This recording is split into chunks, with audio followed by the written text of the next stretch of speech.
Podcast Podcast.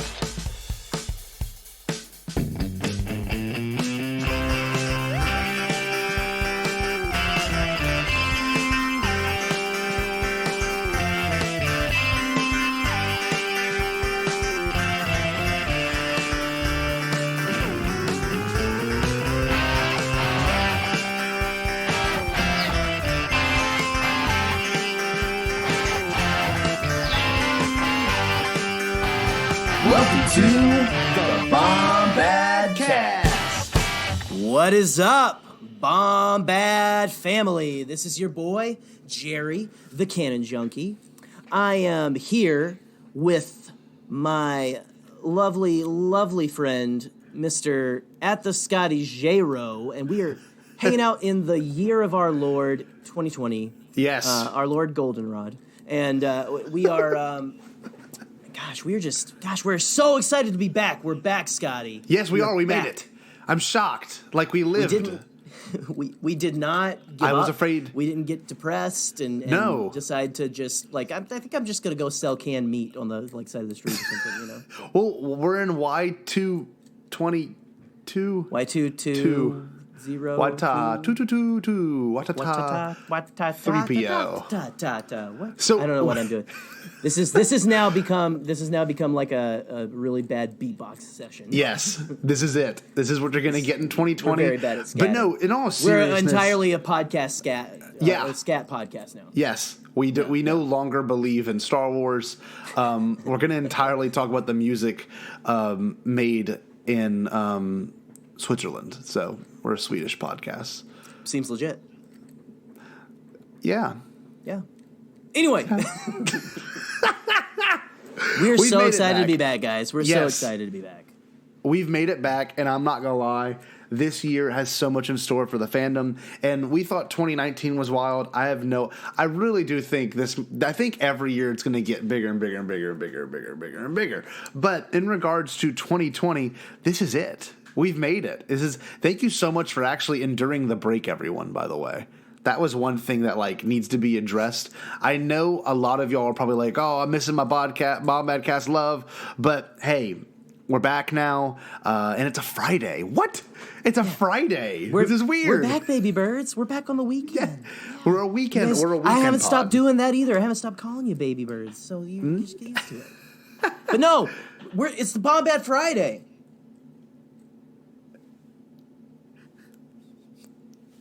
I'm holding for applause. I cut you off, Scott. What were you saying? What were you saying, buddy? What were you saying? No.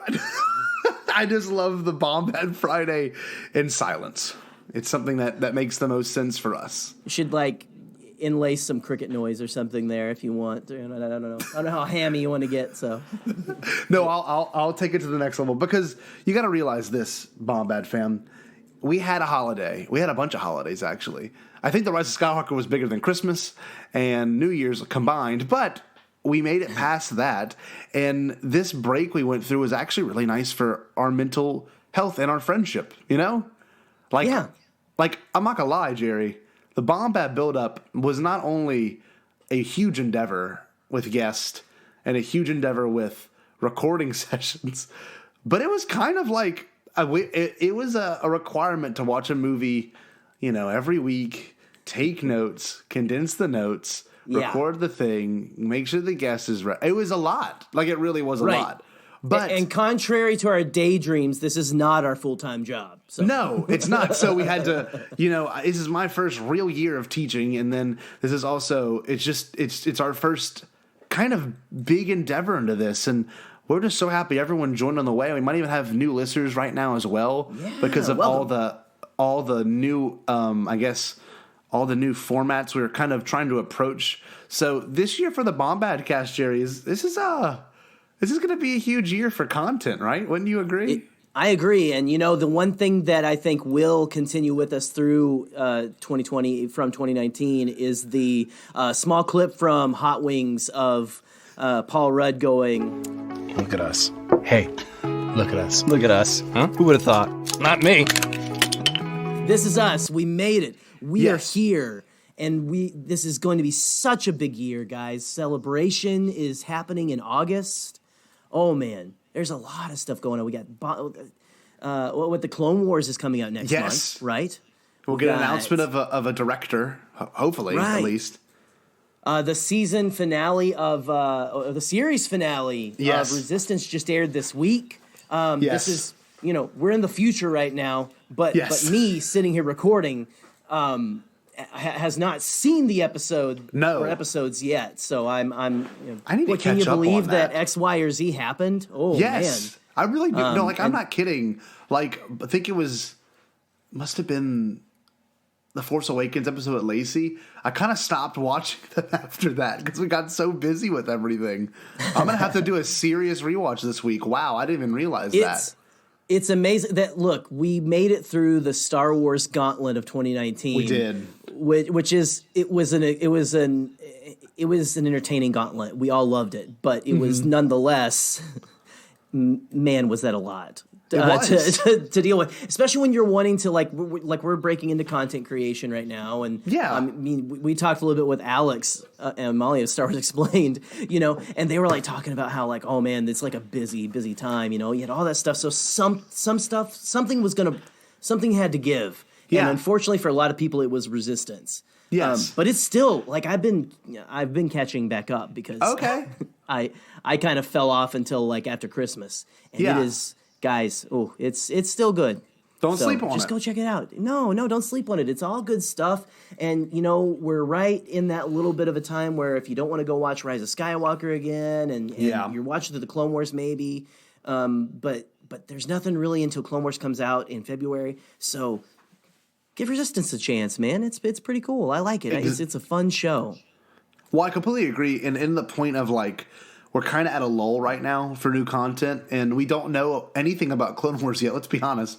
There's no release date officially. There's no schedule officially. We don't know if it's going to be a full drop or an episode weekly drop. We know there's 12 episodes. It's just like we're in a really interesting time, post Rise of Skywalker, and we're kind of what we're planning on doing with this episode is addressing what fandom is and what it means to be a fan of this, and how fandom has changed drastically since The Force Awakens, and how much it's changed now since The Rise of Skywalker and The Mandalorian. It's just, we're at a very interesting time in Star Wars because the saga is complete.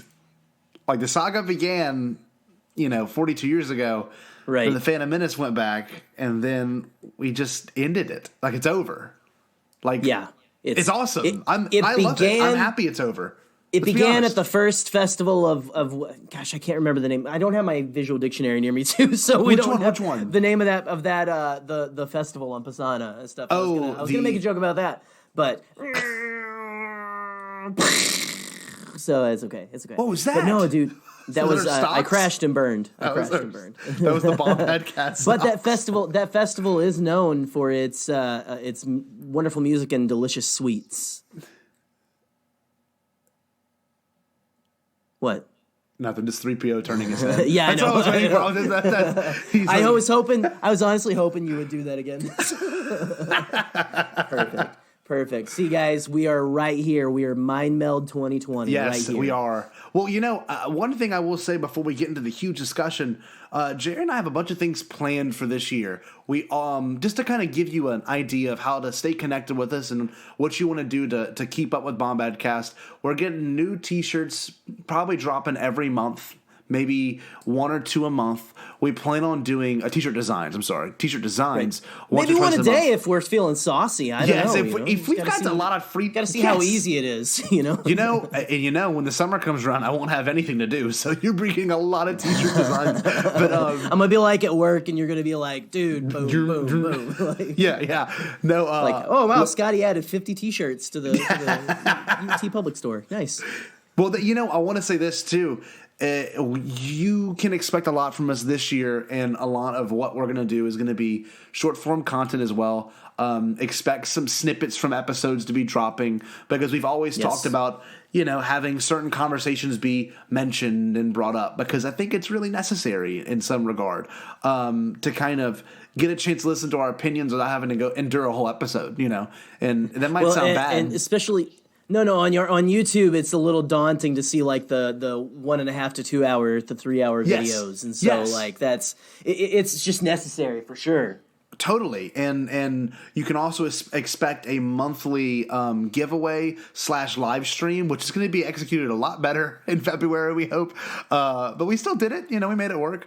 One of my students won the Range Trooper giveaway that we had on January 16th.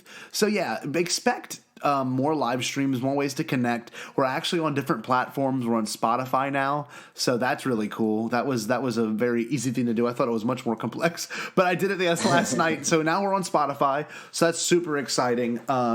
Expect just more short form content, probably some more skit based content.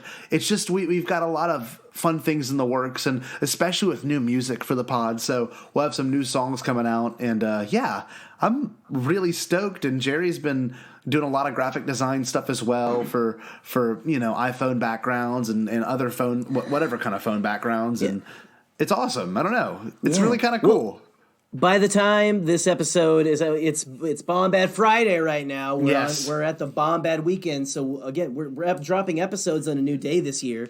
But by the time you're listening to this, you will have had all 3 of the iPhone backgrounds that we released in the lead up to this episode. So I hope you guys really enjoyed those things, and try to show it to someone, and they were like, "What is that?" And you were like, "It's this cool podcast that let's do about Star Wars." And they're like, "Oh, okay, cool." Yeah, but yeah. Hopefully you enjoy those. Yeah, well, you can also expect Jerry to have his own little maybe 15-minute, 10-minute videos called Canon Junkie's Corner, and he'll go into a lot of discussions based on some things he wants to address in regards to canon, and especially like visual dictionary stuff and anything of that nature, even some of the books. And you can expect possibly a very brief live stream from me about like a little monologue from me dealing with certain things that I feel are necessary to address at the time, and hopes and dreams, or maybe some things that we just need to be discussing in the moment. So yeah, this year we've got a lot. We're gonna provide a lot for you as a listener and you as a fan, and we are very, very thankful that you listen to us in 2019, but just know that 2020 we're gonna amp it up. We're going to 11, and we are going to really, really bring down the house. Yeah, man, we're gonna rock your faces off. So get ready. Yes, and we're not going to go for like 4 hours an episode anymore. Nope. So come back. We're good. You don't have to like listen to us on like a drive. If you're like going from like one end of the country to the other. Yes. To listen to one episode. You're good. So also welcome another great thing about that too is with us kind of shortening our episodes and the fact that we did the Bombad build-up, all of those ideas and feelings are completely cemented now. So if you really want to know our feelings in the Phantom Menace, you just gotta go listen to that. Like that's it. Like we'll bring it up. Never talking about it again. I don't know. We'll probably bring it up once or twice, but if you want our feelings. Right. I think we're going to have a t-shirt design coming out soon, maybe, that might prove that we do enjoy the Phantom Menace. I don't know. We'll have to see. So yes. But totally. Guys, like, no, seriously, we're Scotty, we're like official. We've gotten out all of the ideas, of the ideas on every single Star Wars movie, except for a couple of strategic ones that we're probably going to do something special for later this year too. Yes, very, very. Oh yes, some gonna kind of be peeking into some Star Wars story territory, some uncut gems. Apropos to awards season. There you go. Yes. Hey, give Sandler some love. There you go. Getting snubbed. It's good. I hear it's great, but I haven't seen it. Eric, Knives Out was great. I love Knives Out. Yes. Knives Out was amazing. Eric saw Uncut Gems, and he's like, we talked about it. I haven't seen it yet, but more than likely, by the way, I didn't tell you this, Jared. I think I'm going to see The Rise of Skywalker one last time on Monday, around 5. I'm going to try to see it one more time as well. Yeah. I don't know. I'm going to try to see it as many times as I can, honestly. Yeah, but yeah.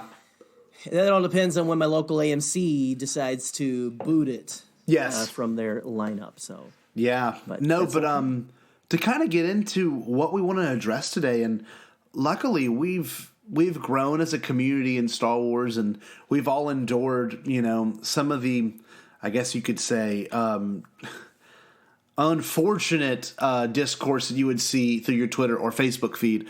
And we've gotten a great group of people to join in and contribute to this episode. And today we're going to be addressing our fandom and our friends. So, with that being said, Jerry, this idea was really all stemmed from something you discussed with me way back in like November. I'm pretty sure you were like, let's address the fandom post Rise of Skywalker and really kind of what was the concept about originally? Why did you have such good foresight? Like for real. Well, I don't know if I call it foresight, but like that's something that I thought was the fandom discourse and talking about Star Wars has always been something that's very important to me. And I mean, it's why I got involved in Star Wars Twitter. Thankfully I've been able to like reconcile and talk with some of my friends down south who I used to talk Star Wars with, who have kind of been like unhappy with some of the Disney era movies. They were fine with them except for one, one of my friends was kind of like poo-pooing from the beginning, but like after Last Jedi, things just kind of like I couldn't talk with them anymore. So I kind of went and I started my Canon Junkie Twitter profile, and I went online and I started talking with people and making friends. And I just thought like I would, even though the Star Wars fandom has always had its ups and downs with fandom, like complaining about movies they didn't like. I mean, yeah, it's since the original trilogy, like people complained about Empire, people complained about Return of the Jedi. I wasn't alive then, but I've seen the reviews and all that kind of stuff. Honestly, the reviews for the sequel trilogy kind of played out the exact same way that they did back in the 70s and 80s. Yes. But you have all of the discourse with,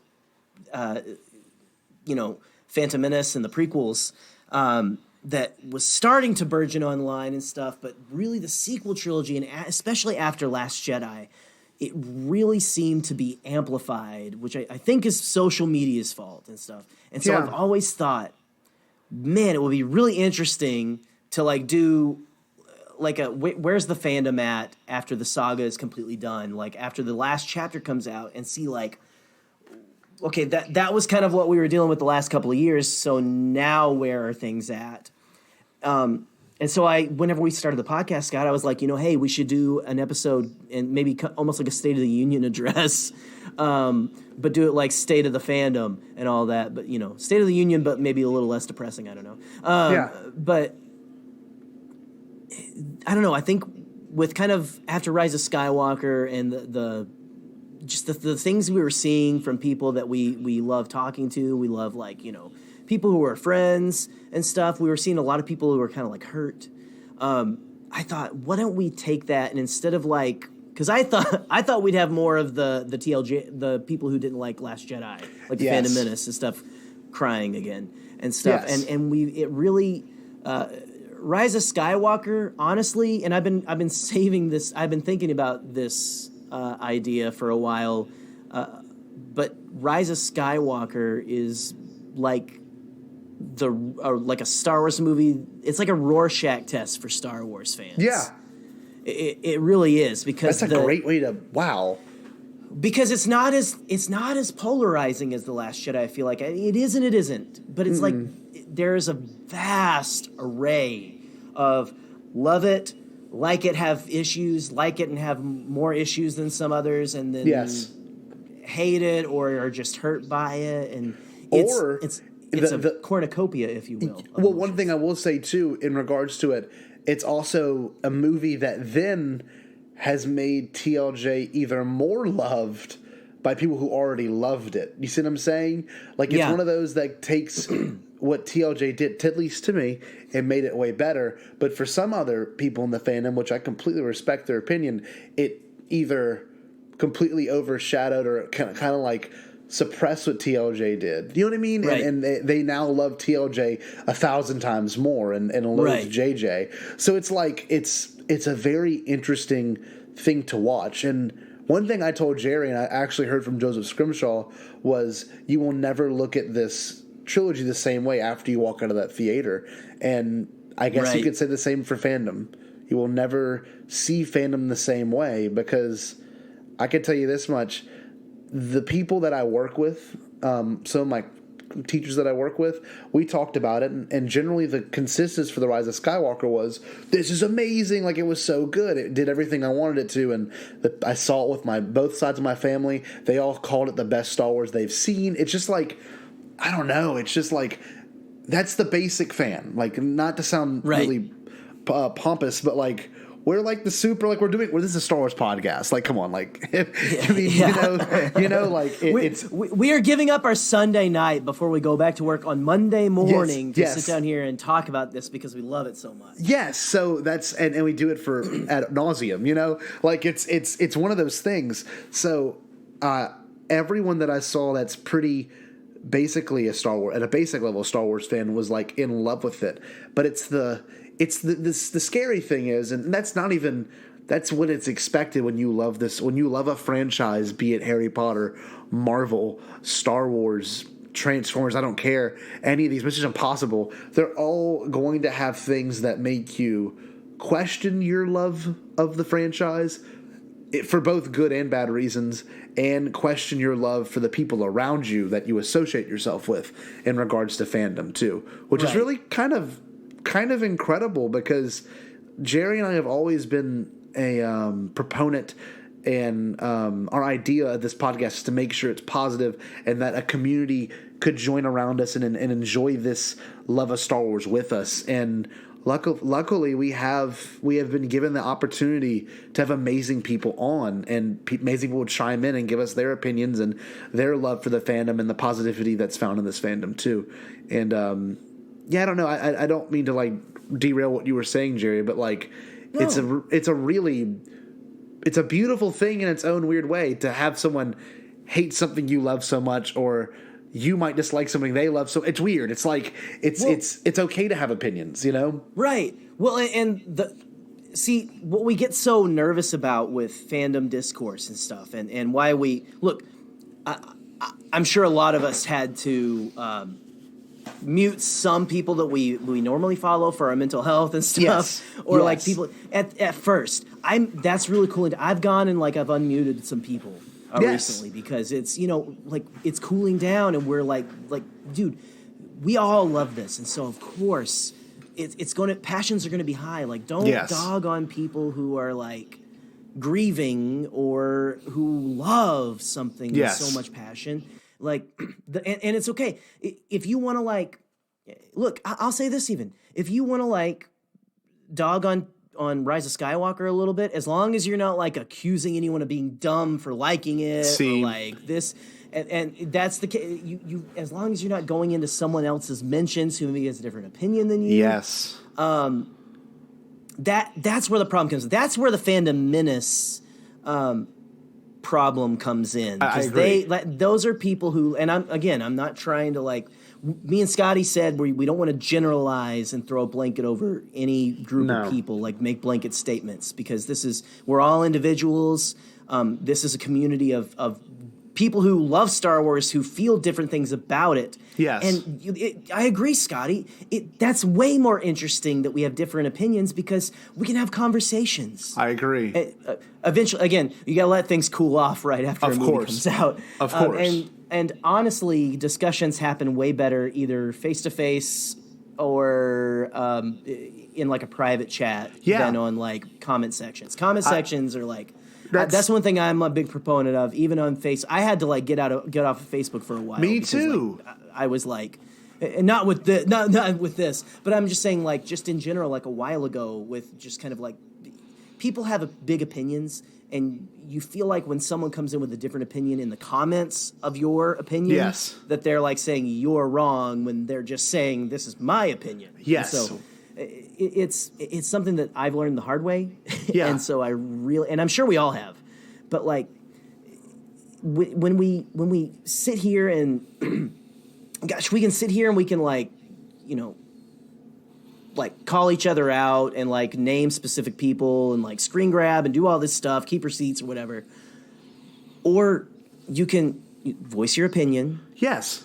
And then, find those people who maybe have the same opinion, talk to them, but also find the people who have a different opinion and have a like constructive discussion. Of course. Not in the comments and stuff. But don't, I don't know, I would say, and this is probably too late because Rise of Skywalker's been out for like over a month now, but don't go and block a bunch of people. No. But maybe, unless, if they're harassing you, block. But yes. If you have people of different opinions, keep them, maybe mute them for a little bit if you have to, if you're like, you can't handle it then. Whatever you got to do. 'Cause mental health, again, like we're going to get into a little bit of some stuff like that this year too. Like mental health's a big thing for me and stuff. And I really love to talk about that kind of stuff. But you really got to do what you need to do to make sure that you enjoy your Twitter experience, your Facebook experience, all that. So, Scotty, I'll stop monologuing. No, so, it's one of those things that needs to be addressed because I find myself, I have a couple people on Facebook that I'm friends with, and there's some people that I'm just like, there's in no way can I change their mind through Facebook, like at all. It would have to be to where we both sit down and discuss it, and even or maybe like Skype, like we're doing right now.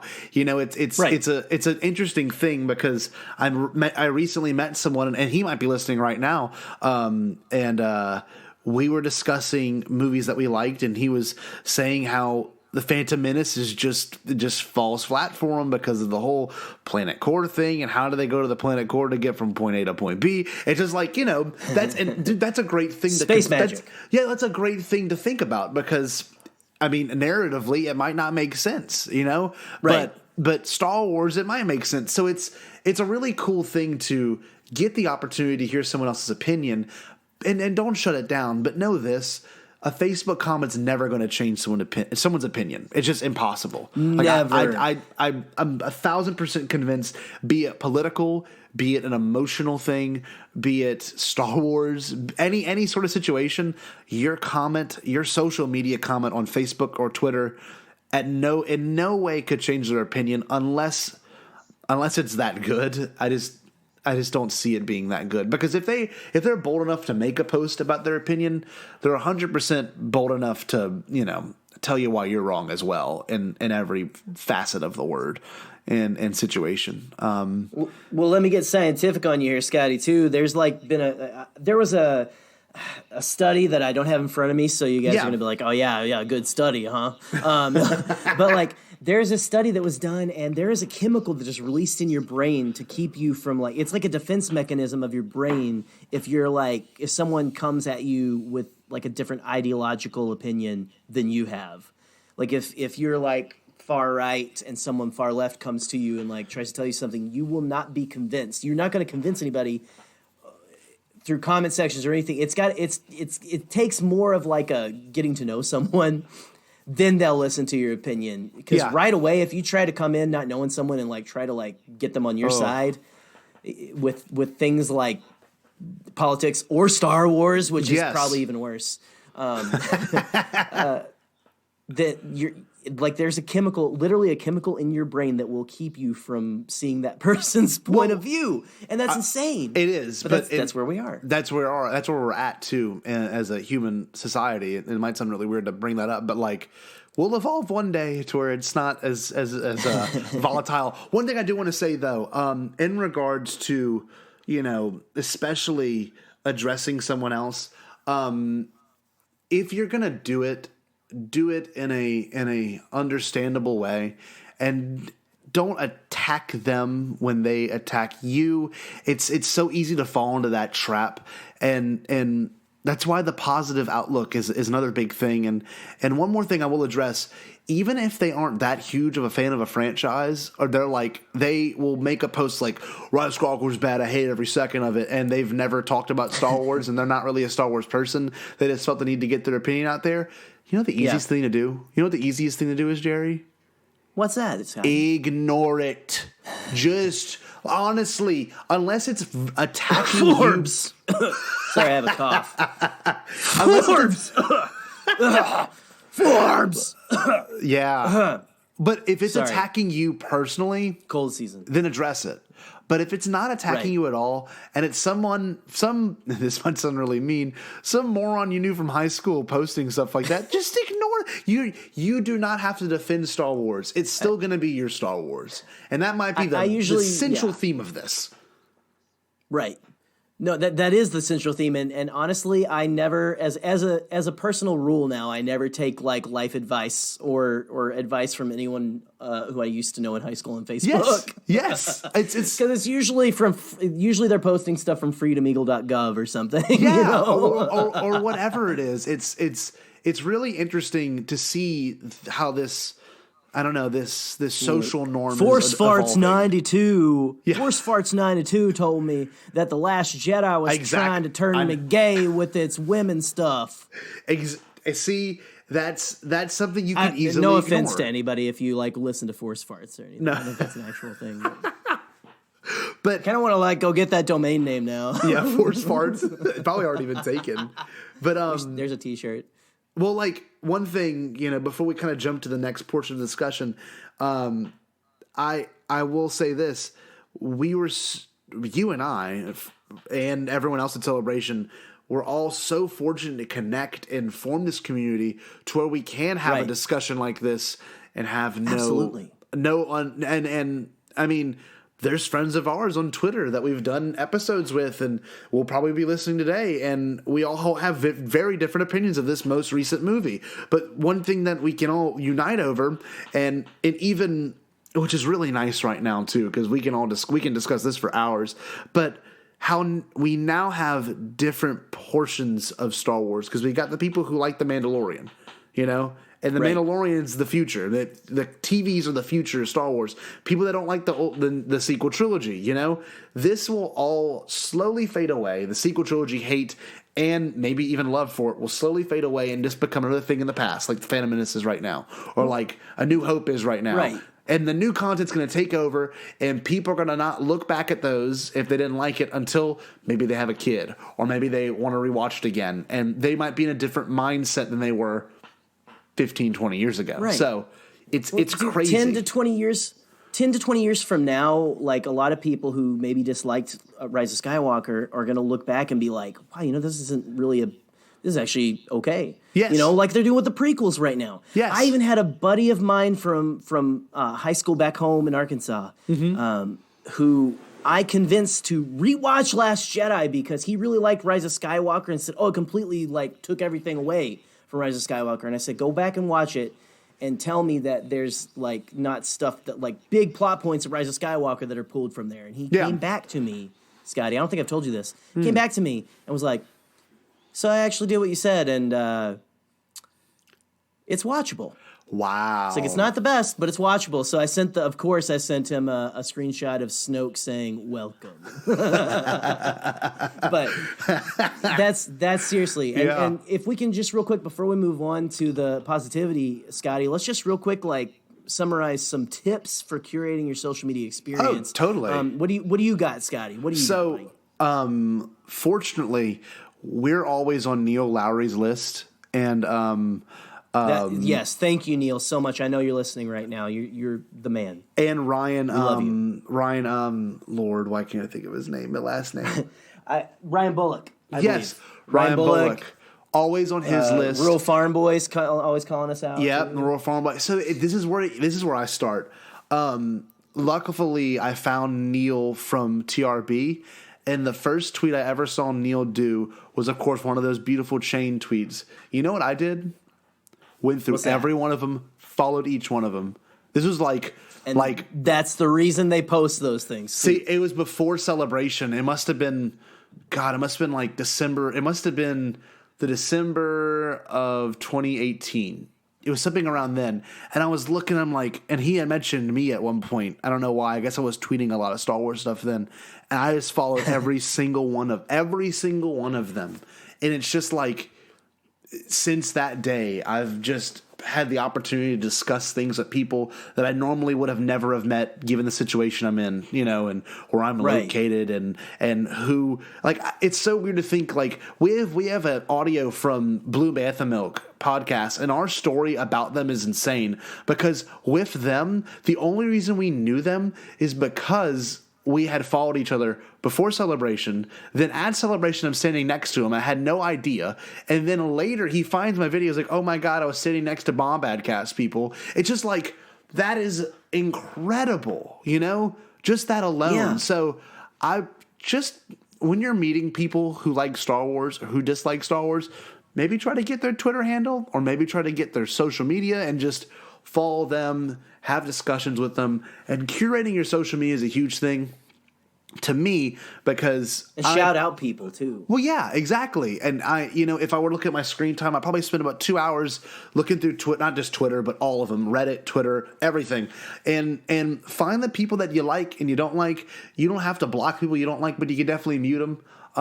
You don't have to even mute them either. Just ignore them or unfollow them. It's like there's so many things you can do. And if you want to get mad about it, don't get mad at them. Hell, I don't care. Screenshot it and send it to your other Star Wars friend. Like, look at this moron. Why are they posting about this? It's okay to do that in private. I don't see anything wrong with screenshotting something you don't agree with and sending it with a friend who also won't agree with it and talking about how wrong they are, privately. Right. Just don't do it in person and be a jerk, So get your frustrations out. If y'all want to vent to me, I'm always here. Jerry's always here. We're here for positivity, and we're here to get some frustrations out. I mean, that's a huge thing. That's a really big thing for mental health. I mean, yeah, I know. But in all seriousness, it's like if you want to vent, come to us. That's a huge thing. I don't know. It just dawned on me. But anyway, what about you, Jerry? How do you curate? Bombad therapy. Now, no. I'm writing it down. Well, if I were to summarize, oh great, I got to make a graphic now. How do I put Jar Jar Binks on a therapist's couch? If I would, my tips, and I'm going to summarize them just like tips. I'm going to tell you like a list. Okay, so like Scotty said. Follow all those people that Neil and Ryan and all those guys and RuralFarmboy, all those guys that they shout out. Go follow them. Well, and everyone in this episode featured as well. So we got some people also featured. Yes, you'll hear everyone that we're going to play some audio clips from people. You need to absolutely go follow them. They're all very good, very positive people, very different opinions. Yes, but they're all very respectful about it. And there's even people who didn't send in stuff. We can give you shout-outs too. But, okay, so as a rule, let's go ahead and say that. Let me sum up Scotty's thing. Number one, follow people who get shouted out by people you know are positive. And give shout-outs to people that you find that are very positive who deserve to be at the top of deserve to have more people following them. Seriously, guys, that's how this community grows. That's a big thing we're going to really focus on this year at Podcastt is positivity, like really push small content and positivity. So shout out and follow shout outs. Number two, mute, don't block. Yep. I would go ahead and say mute, don't block as a rule. Even unfollow. If you have to, but I would even before that, just mute and, that way you can go and see if you need, it's, I don't know. It's just less. It feels less like putting a cap in somebody than blocking does. Mm-hmm. But okay, so there we go. Shout out and give follow shout outs, give shout outs. I'm losing track of my list. Was number two. Mute, don't block, and if you have a different opinion than somebody, have a conversation in the DMs. Okay. Yep. And have a respectful one. I would also make maybe a fourth rule. Maybe a fourth rule is type out a message, then backspace the whole thing, delete it. Yeah. And type it again, but nicer this time. Well, look, and because the more time you take to write something out, you have more time for that anger. If you're immediately angry, it'll dispel and you're gonna seem less accusatory. People don't want to answer questions when you're coming at them. No, see, okay? I do that with parent emails. That's something I always do. Right. I get an angry parent email about some interaction or whatever happened between two students or in my class, and they're like, "Bah," and I'm typing furiously, but then I'm like, there's no point. It's that gif of the cat on the keyboard. Just talk. Then I usually talk to an admin, and I talk to people that I work with, like, how do I handle this? And maybe that's the best way to do it, is talk to people you are already familiar with, ask them how to approach it, and then comment. This is not just your war, honestly. It's a Star War. It's everyone's Star Wars. Keep going, Jerry. I'm sorry. You're good. I'm done. That is the list. So there you go. Beautiful. Okay, let's try to recap it now. Shout out and give shout outs. Mute, don't block. Yep. Oh crap. Let's see. Have discussions in the DMs and be polite. Like, type the message out, delete it, type it nicer.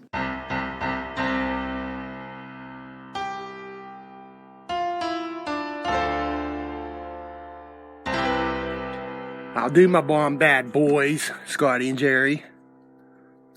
This is RuralFarmboy. Just sitting down, getting ready to get into a live chat when I took a peek in that Twitterverse, and seeing yous are sitting and recording right now, and asked for friends' input about what we love about our Star Wars fandom, or our Star Wars family, our Twitterverse family, and just the fandom family in general. And what I love about it, for me, what you think I'm going to say? Our podcast friends, our Star Wars podcast friends, what I love most about it. And they just went and gave me reason to make that choice a little over a year ago to go and get in the Twitterverse, because I was listening to all these shows for so many years, getting to know these folks week by week as the folks and the fans that they are. Heck, I sit in the kitchen listening on the radio and talking back to the radio like I'm talking back to them, even yuns, even though you can't hear me. Somebody's got to go and make an app that when I say something like that, yuns actually hear what I'm saying when I'm listening to the show. Anyways, that's what I love most. That and other listeners like me that are now friends of mine because of that Twitterverse.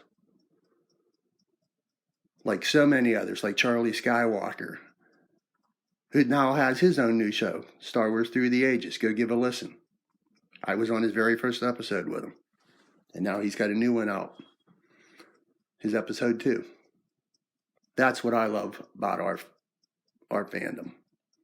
Is everybody that chooses to go and do like you two are doing right now, sitting behind a microphone, kind of connected up on Skype and talking.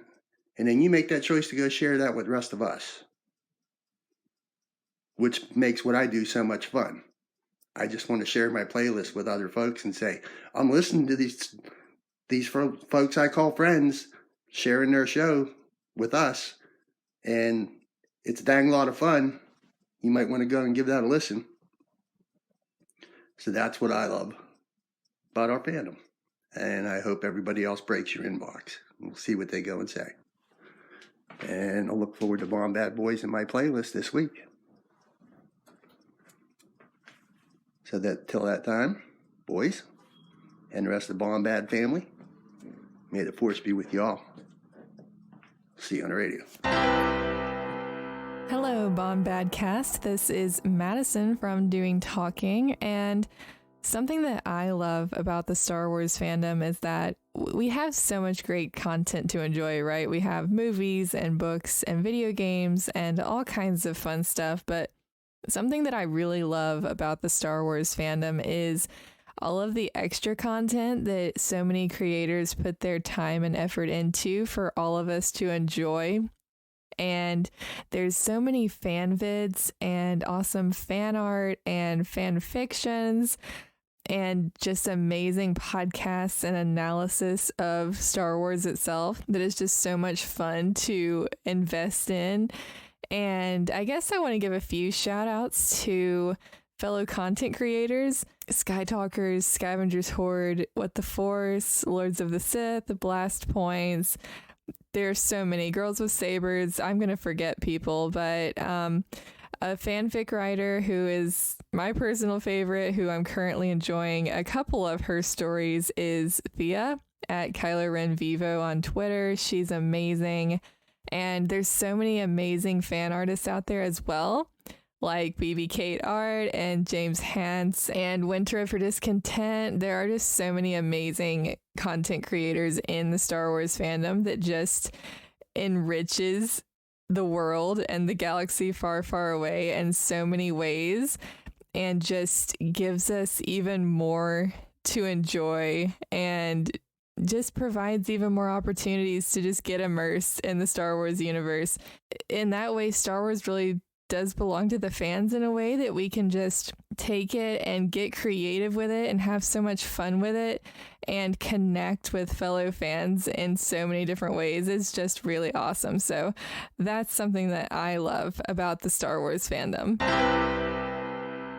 Hey guys, this is the AT Chat, and I am doing a quick audio bite on what my favorite thing is regarding the Star Wars fandom. There's a lot of things to like, but I'd say the one big thing for me is how much this fandom makes me laugh. And I'm not talking about these fringe groups that are always at war with each other. I'm talking about the people that roll with the punches. If they don't like something, they make something funny about it. A lot of folks that I follow online seem to have this same mentality of just accepting when they dislike something, or even if they do like it, just having fun with everybody else and making fun Star Wars memes, sharing the love of the humor that is part of this whole franchise in a way that we all can kind of come together even if we all disagree. So to me, people in the fandom that are able to go beyond the black and white thinking about these movies and sort of just make fun of it all and have fun and bring people together in their own little weird world of Star Wars, that's my favorite thing in the fandom. And those are the kind of people in fandom that keep me wanting to engage with people. It's super fun, and that's what Star Wars should always be, really fun. So thank you. That's what I think is so fun about the Star Wars fandom. There's a billion things I could have talked about, and maybe someday I will. Thank you. May the Force be with you. AT is signing off.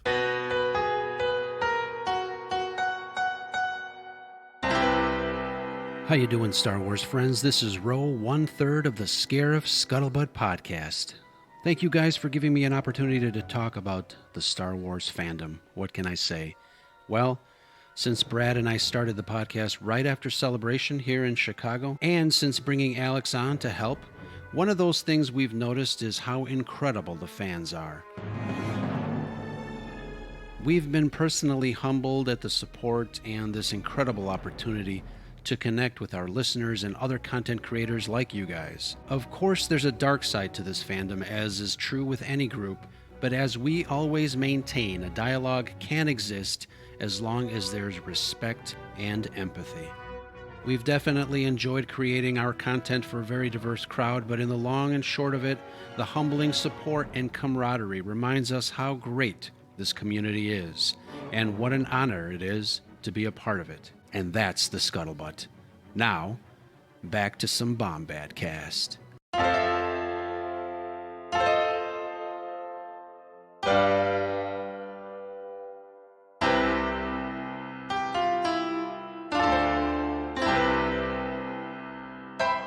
So, now that we've kind of addressed the negative things and how to approach negative things in fandom, we kind of need to jump about the things we do love about fandom. And one of my favorite things to love about fandom really deals with the speculation. And boy, did a ton of my predictions were off for this. And even when I look back at the Bombad buildup, I made a lot of claims that this will happen, this is going to be answered, and it wasn't. And that is okay.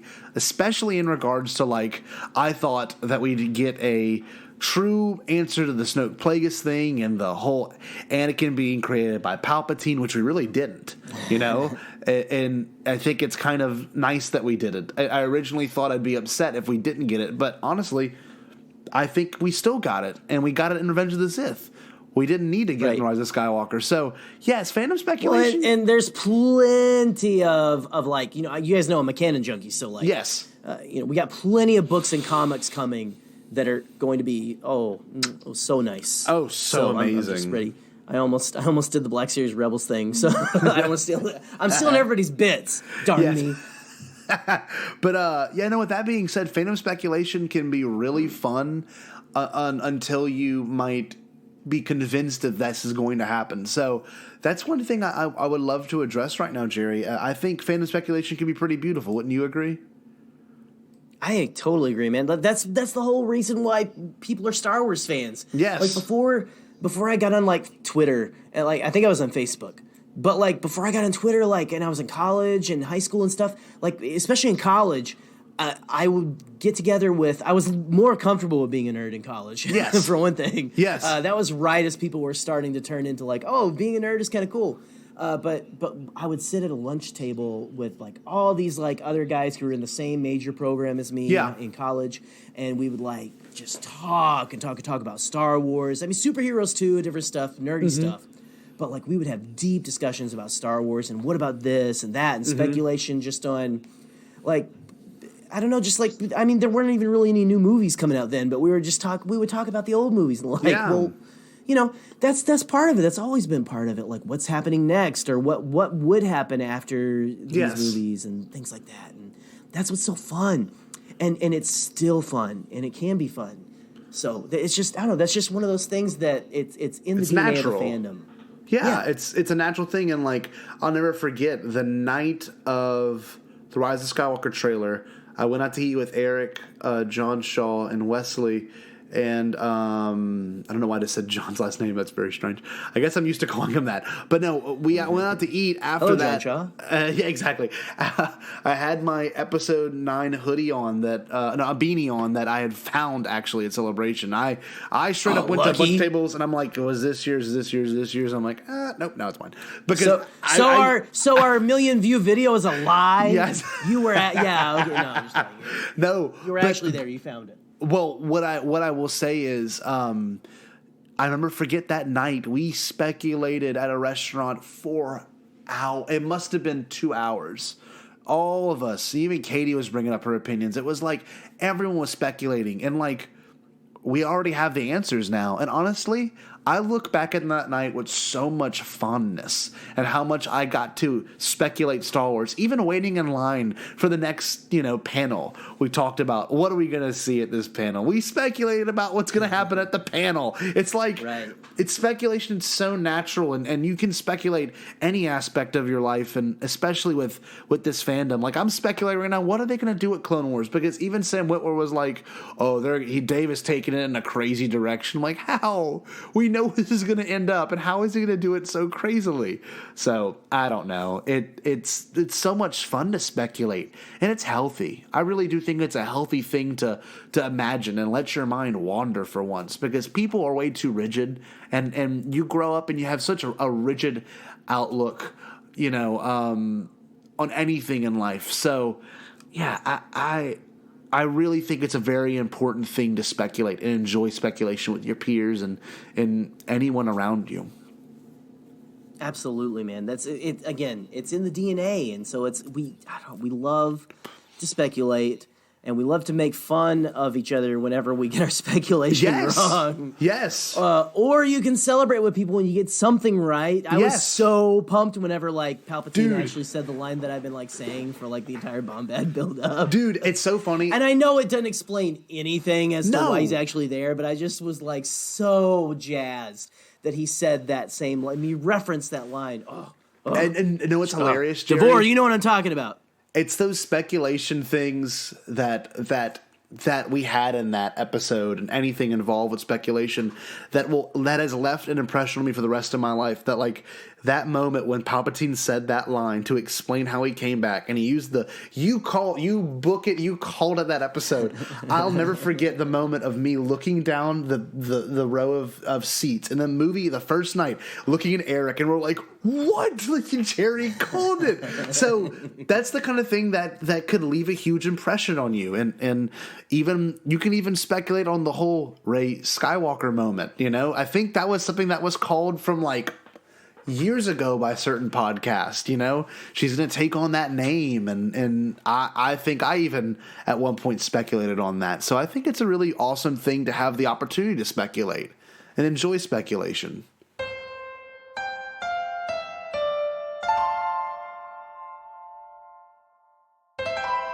This is Mark Newbold from Fantha Tracks and Star Wars Insider magazine. So what do I love about Star Wars fandom? I've been in and around the fandom for quite a few years now, doing various things, different websites and different magazines and podcasts and all sorts of stuff. But really, I think the thing that makes Star Wars fandom so special, even if you compare it to other fandoms from other franchises, is just this deep set love of the subject matter. Now, that's not to say that Potter fans or Star Trek fans, of which I am as well, aren't every bit as much in love with their own films or books or series that they follow. But I think Star Wars engenders something different, I think, in the people who follow it. You become so involved and so intimately connected to the material, in the sense that a Star Wars film, for example, Rise of Skywalking, you know that you're not going to see Rise of Skywalker just 4 or 5 times at the cinema. You know that over the course of your life you're going to see it numerous times. And Star Wars films are the kind of films that you can go back and rewatch and learn more stuff from, because you want to learn more stuff from it. So when you see fractures in fandom, hashtag, like we've had over the last few years, and certainly more prevalently in the Disney era, not because there's more people grumbling about Star Wars than there has been before. Goodness knows the Phantom Menace era, there was plenty of it. It's just that we've got social media, which is just a magnifying glass now onto any perceived dissatisfaction that just gets amplified everywhere. It's because these people love it and because they care. Now, people are skewing from different perspectives. People are shining their own personal opinions and angles, if you want to call it that, onto Star Wars. Personally, I think it's a long time ago in a galaxy far, far away. I don't think Star Wars necessarily has to shine a light on the world today. I think that's the job of Star Trek, in all honesty, postulating the future of where we're going as a race. Star Wars is a fairy tale. So Star Wars fandom, I'm proud to be a part of it. Sometimes I'm not, when the discourse gets rude and vulgar and just beyond conversation, because I think the one thing that's been the lifeblood of Star Wars for so many years is the fact that we can talk about these things. We can pick a moment from a film and chew it over and spitball and throw ideas around of why did this happen and why do you think that happened. That's the strength of Star Wars fandom, that we will take the time to sit and talk about it, and that may be from a story point of view, from any point of view. Long may that continue, and hopefully the bitterness and the nastiness that seems to be prevalent at the moment will back away, because in my fandom, personally, that's not what I want any part of. I don't want to be associated with that, but I do want to talk to fellow fans. And even if we don't agree on things, discuss why we don't agree with it. You know, not everybody has to love the same things. There's Star Wars films I enjoy far more than others that's completely different to other people's opinions. That doesn't make me right or them wrong, or vice versa. So, long answer to a short question. Positivity is key. Positivity in Star Wars fandom is absolutely key. But for me, it's about the story and the feeling and excitement that it gives you when you sit down and the lights dim and a long time ago in a galaxy far, far away pops up on the screen and we're off for a 2-hour, 20-minute ride. Thanks for having me on the show. Look forward to it. I hope we get to speak again. Hello, this is Yoda Bauer from Boardhaven, the Star Wars Refuge, on various places, YouTube, Twitter, Instagram, all sorts of things. And, man, talking about Star Wars fandom, it's so much bigger. Like, it makes Star Wars so much bigger. I think it's, you know, there's the people who go through life and they watch the Star Wars movies and they'll see them in theaters and maybe they'll buy them on Blu-ray or whatever because they're movie collectors and they just want to have them. And, you know, they might have like one Darth Vader shirt or something. And for them, you know, that they're still Star Wars fans. And I don't mean that in like a gatekeepy way. But then when fans get together, you know, you have the people who, you know, maybe watch the movies once in a while. And then you have the people who watch the movies regularly. And then you have the people who watch the movies and read the books and play the games and do all of the stuff. And then you have people who do all of that and engage in just talking about it and discussing it. And it builds this community where it's more than just watching the films. It's more than just the pop culture understanding of what Star Wars is. I love all of us getting to talk and hang out and have this greater sense. And maybe that's a really like easy answer, but that's really what it is. You know, that's how I can stay interested in Star Wars for all these years. It's not just because there's new movies or whatever, but it's because I know that there's always a group of people that I can go to and talk with and take part in all this with and just enjoy it. And build friendships over this common ground. And that's what Star Wars fandom means to me. Hello guys out there, it's Matt from Star Wars Sessions and I'm joined as ever by my main man. Hey, it's Luke Bly, aka Luke Bly Walker. Luke Spicewalker. So, what do we love about the fandom? For me, I love the community feel. I think a lot of people are going to say that, but the fact that everybody comes together to talk about this space opera with wizards and laser swords, but people will love it so much. They get into it so into the nitty gritty. People like us, you guys, and the listeners, we can just sit and talk for hours about, you know, the mechanics of a walker in the background of a Clone Wars episode and have a great time doing it. And it's just everybody, when everyone's in a good place, it is like having your mates round the pub and having a pint together. So for me, it's that lovely community feeling of everyone just getting on and talking about something as wild as Star Wars. For me, it's gotta be how open-minded the Star Wars fandom is. Jokes. No, it's the passion. It is the passion, which kind of goes in with that. You know, people care. They love Star Wars and they care about this story. They care about this saga. And that is a phenomenal thing. Whatever side you sit on, it's amazing to see so many people passionate about these amazing films that we love and adore. Well, I can't wait to hear what everybody else says, but until then, keep it bombad, guys, and thanks for having us on. Spicy. Hey, this is Pete Fletzer from the Around the Galaxy podcast and streaming Star Wars. I hope you guys are doing great. Thank you so much, Jerry and Scotty, for the opportunity to ramble aimlessly on your podcast as well as my own. You asked me to give you some thoughts and insight as to what I think about the Star Wars fandom and why it's so exciting to be here. Let me just sort of lead off by saying, this is the best time to be alive as a Star Wars fan. You know, I grew up in the late 70s when Star Wars came out every 3 years and we didn't have VHS to watch it on. We had to use our imagination and our action figures to keep Star Wars alive. And we live in a time right now where we've been getting movies every couple of years. We have live action Star Wars. We have animated Star Wars. We have comic books. We have novels. We have young adult books. We have Star Wars toys and video games. Guys, there is nothing to be disappointed about in Star Wars right now. What I think the fandom really could do a better job of is sort of uniting around that and recognizing that not all this content is going to be something you want, and that's totally fine. So, you know, I think the fandom is a great place to be. It's phenomenal to make new friends and talk about different things with brand new people. You know, in the year plus that I've been really active in the Star Wars community, again, in the social space, I've met so many great people like you guys and a long, long list of people who follow me on Twitter and who listen to the show that reach out and we actually have a conversation, and nobody feels like they're smarter than anybody or better with their opinion than anybody. And I think that's really critical and what makes it so great. As I've just sort of started using as the tagline at the end of Around the Galaxy, spending time with you makes that galaxy far, far away seem just a little bit closer. Guys, I mean it. Stay bombad. I love listening to you guys. I love checking out your podcast and following you guys as a friend and a fan on social media. Take care. May the Force be with you.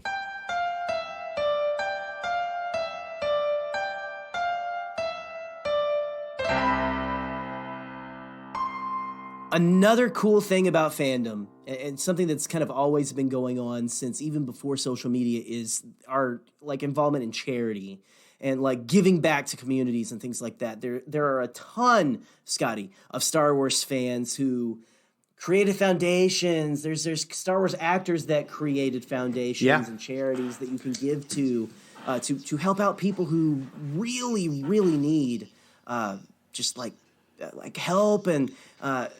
I don't know, like they help out a lot of really cool people in need, and just even from like Force of Change that started when like Disney bought Star Wars before Force Awakens came out. I contributed to that. We're gonna offer you like really crazy insane prizes if you give, which is kind of like incentive, but still like it's still good. It's still good, and guys, like Star Wars fandom has done a lot of good for good people who need help. And that is something to really celebrate and to make and to just really bring to the forefront. Real quick, an example that's very apropos to Rise of Skywalker and all that. There was kind of this like talk about a lot of people who were who shipped Reylo were not very happy with Rise of Skywalker, and there's nothing wrong with that. Like, that's perfectly fine. We're human. We have opinions. But, there was kind of an outcry of them being the new fandom menace, and that's not true at all. They actually they have given a lot of money to Adam Driver's Arts in the Armed Forces charity. And that's just, and again, that if you don't know what that is, look, we can shout out some charities on this episode too.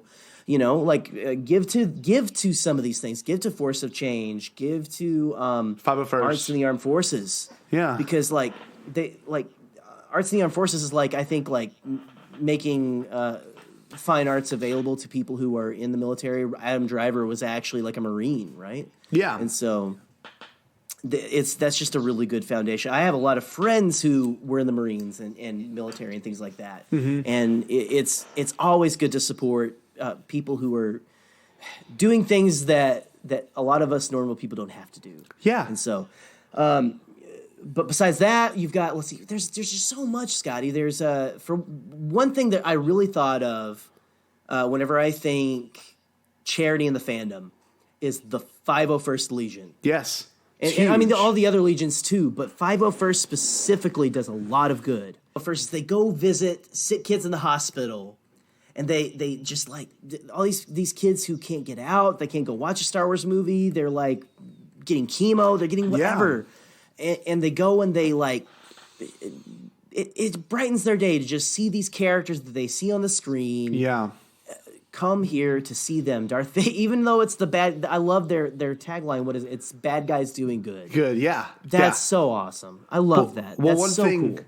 I will bring up too in regards to that, I think, no matter if you're a Star Wars fan or not, at that age, you can still see Darth Vader and you know who it is. I have students that have never seen a Star Wars movie, and they'll be like, "Oh, I like your Darth Vader statue or whatever I have in my classroom," and they have never seen it, but they don't even have to know it. But the beauty of Star Wars is it's so universal, is that I could be wearing a Stormtrooper suit at a Mardi Gras parade, and I could get the same exact amount of pictures taken as the same as me going into a hospital and doing good and not doing it for the show of myself, but doing it for the enjoyment of others. And that's the beautiful thing of Star Wars, is a lot of give and take, and especially a lot of give for people that go out of their way to make sure that people do enjoy, certain aspects of, or I guess certain situations that people might be stuck in, and really going out of the way to donate to certain charities and give their time up for people that might need it, especially in regards to the people they've helped see these movies. You know what I mean? In particular, I know they had, for The Force Awakens, they had someone who was very sick and they wanted to see it, and Disney got an early screening for him in November. Same with TLJ, and same for The Rise of Skywalker, which is same with Endgame too. If I'm not mistaken, Endgame had that's not Star Wars, but it's still the power of you as someone on the internet. A single retweet really can make that much of a difference. Honestly, it really can. Absolutely. And I think it's huge. 100%. Sharing and passing on this positivity in the fandom, and of course through your charity and through your goodwill, can really be a powerful thing. Yeah, guys, and that's, again, like you said, Scotty, it's the power of the fandom, and we need to really embrace that. We need to really just when you're feeling down about maybe how you feel fandom is going. And dude, Twitter can show the ugly side of it sometimes. Yep. Get off of Twitter or look and realize the real good that is happening around you. There's a lot of good stuff. There's a lot of crap. We don't want to downplay that too. But remember that there's a lot of really good people doing good stuff. Support that and blast that out. Let's force out the hate, force out the terrible whatever. And just remember that fandom is a place that gives to charity. If you're truly a fan of Star Wars, the message of Star Wars is to help people who can't help themselves, right? Yep. That's one of the big themes. It's be a good person is that's what George Lucas wanted for us. He said, I made this so 12-year-olds could decide I want to be a good person instead of a bad person, because the bad people just end up sad. Yes. So be a good person, give to charity, just do it. Yep. Hey guys, it's Savanna from the Dorky Diva show. I have been in the Star Wars fandom now for about 10 years, just shy of 10 years, and I think the best thing about Star Wars fandom that always continues to be true for me is that no matter what's going on with Star Wars as far as a content perspective, the fans will always be there for each other, and I think that's amazing. I've been through some ups and downs in my life, and the one consistent thing is that the found family that I've had through the Star Wars fandom and the friends that I've made, they just continue to be there for me no matter what. And no matter what our opinions are on Star Wars, you know, if we disagree, that's okay. And I've always had great people in my life because of Star Wars. I think it's also amazing that Star Wars fans unite to accomplish such giant things that are so important. Like recently, after The Rise of Skywalker came out, a group of fans got together and started a fundraiser for Adam Driver's charity organization. And I think right now they're up to like $85,000 in donations, which is amazing. And I think that's something to be really proud of as Star Wars fans. We always contribute to great causes and we are always there for each other. And I think that's just amazing. So I'm really happy to be in this fandom. What I love about the Star Wars fandom is that there's no right way to be a Star Wars fan. There are certainly wrong ways to be a Star Wars fan, but let's not talk about that for the moment. What I love about the Star Wars fandom is that you can find so many ways to become a fan. I grew up watching the original trilogy, and then I fell in love with the prequel trilogy, and then I fell out of love with the prequel trilogy, and through that entire time, I read the expanded universe, I collected every single book, I read as many as I could. I played the live-action role-playing game for a very brief period of time. I played all the video games. I played all the board games. And then the new films came out. And my love deepened. And I started reading the new canon. And I started playing the old West End role-playing game. I did a lot of different ways to become a Star Wars fan. But that's not true for everybody. There are fans who learn to love the series because of the prequels. The Phantom Menace is their favorite Star Wars film. The Clone Wars is their favorite Star Wars film. The EU is their favorite Star Wars stories. The new sequels are their favorite films. Rogue One is their favorite films. And the thing is, like, that's not always true for me. I like Rogue One. I happen to sort of think Rebels is fine, but there are people who love those movies and love those stories and love those TV shows. And that's what's so exciting about the Star Wars fandom is that you can always find new things in it. You can always find new people in it. And they come from all walks of life. There are men and women of all shapes, colors, ethnicities, and genders, and gendered identities, and sexualities, just who find so much that speaks to them within this franchise. It's so heartening. And what really brings us together is this idea that people are fundamentally good, that redemption is possible, that even in the darkest of times, there is hope and there is a light in the darkness. And that's why I love the Star Wars fandom. Yes, we can fight, and yes, we can disagree, and yes, there is a section of the fan base that shall not be mentioned. But overall, the fans understand that we are here to share a love of something that tells us that we can be better, that we can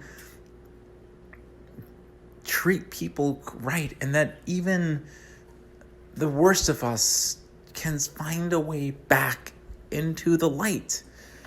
So, yeah, that's a long-winded way of me saying that's what I love about Star Wars fandom. This is Adam Lance Garcia, and I hope you guys enjoyed this, and I will talk to you later. It's a weird way to sign off, isn't it? It's a weird way to sign off, yeah. Probably cut that or cut this or keep it in. I don't know. It's your show. You do what you want.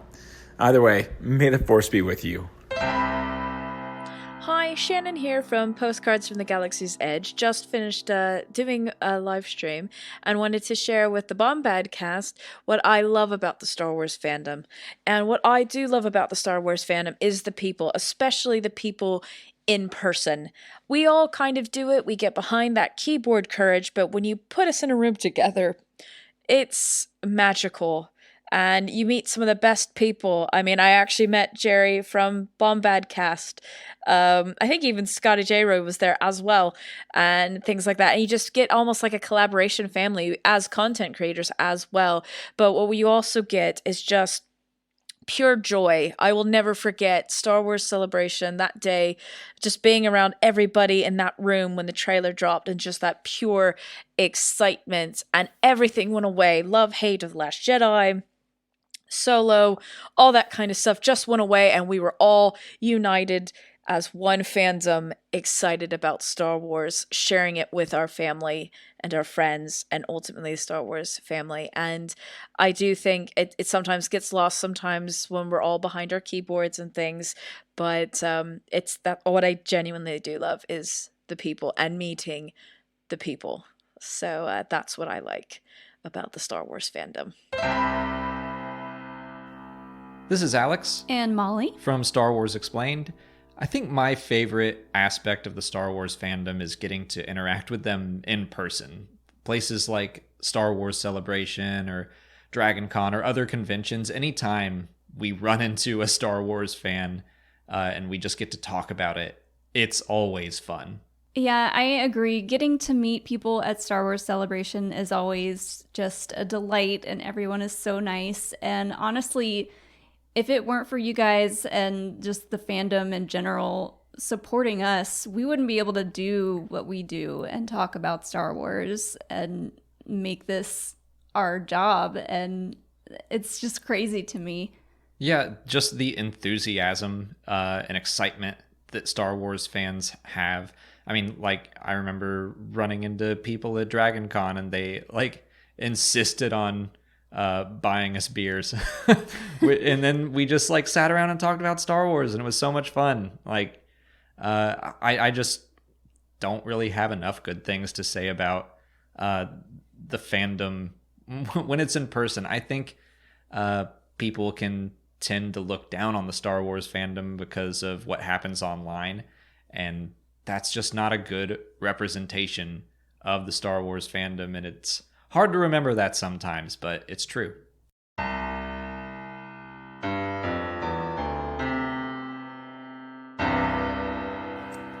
One thing I really want to really bring up in regards to this fandom and things that unite this fandom is an event that honestly I would say has changed my life through and through, and I know possibly changed Jerry's life. It's such a weird that might sound really silly, but I will say Star Wars Celebration is something that's so profound and incredible that a conglomerate of like 60, like my students, I kind of have to get on a soapbox here. My students like, why do you like it so much? I don't understand. You know, I'm like, well, you watch them and you get your own interpretation of it, but like, a lot of people haven't had the blessing or the opportunity to go to Celebration. Had 65,000 people in a particular area for a 3-day period, and see these things you see on screen come to life. And when you have an opportunity like that, and I don't mean to sound super churchy right here, and I know Jarek, you're I mean, we're both pretty devout people through and through because that's how we were raised essentially, and how we are as individuals and our beliefs. You know, that it doesn't have to deal with your beliefs here, but like, it's a very church-like experience, and it's a very connected experience that I've never felt anywhere else. Sometimes even in my own churches that I go to, my own community, I don't feel this connection quite like I do when I went to Celebration. So it's like, that's why I cry in the video, for God's sake. I mean, you've got 3,000 other people crying. It's incredible. It's incredible. We were all crying. YouTube commenters, if you're listening to this right now, we were all crying that day. All grown men, women, children. there were like actors so in the many movie. thousands Like, of people there. Yes, guys. Like, at least find like something other than the same 3 insults and like come at us with that, because it's getting really tiresome. We're about to come up with a segment because of you guys. I mean, come on. Yeah. Anyway, but yeah. Also, you come after my boy Scotty. Yes. You're done. Yeah. You're done. Okay. No, you're good. But no. Scott, no, you're absolutely right, dude. You're absolutely right. Like, Jerry, look at what it did for us, and this might sound really weird. Dude, but we wouldn't be doing this. No, you're right. We wouldn't be doing this without that. And it's the power of it is that, like, yeah, like people are. I understand what you're talking about, Scotty, because people are like, well, I'm kind of like, I'm an easy person to shop for at Christmas amongst my like in-laws and stuff, because like, I'll just get them Star Wars stuff. Yeah, it's the same with me. Which is like a lot of times it's like really obscure, like, you know, here's a Darth Vader spatula, you know, so you know, but to go somewhere, and I had always heard about Celebration, I'd always dreamed about going. But this year it was so I live in Michigan. It was only a couple hours away to go to Chicago. You had to. My wife was like, Allison was like, you've got to go. Yeah. You've got to go because you need to do it. She knows how much I love this. And to go somewhere where everyone else loves Star Wars just as much or more than you do. Yes.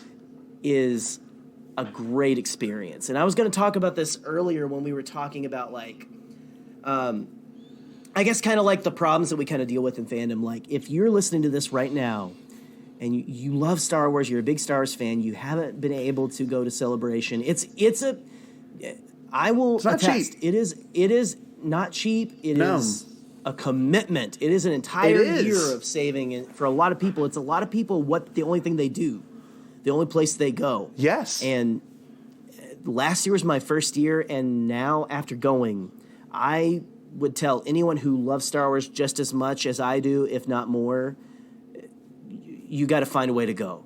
Well, you got to go. You got to connect with people, because if all you see is the people who don't, you're not alone. No, you're not alone. No. And this plays into kind of what we want to get into in our next little like area, but like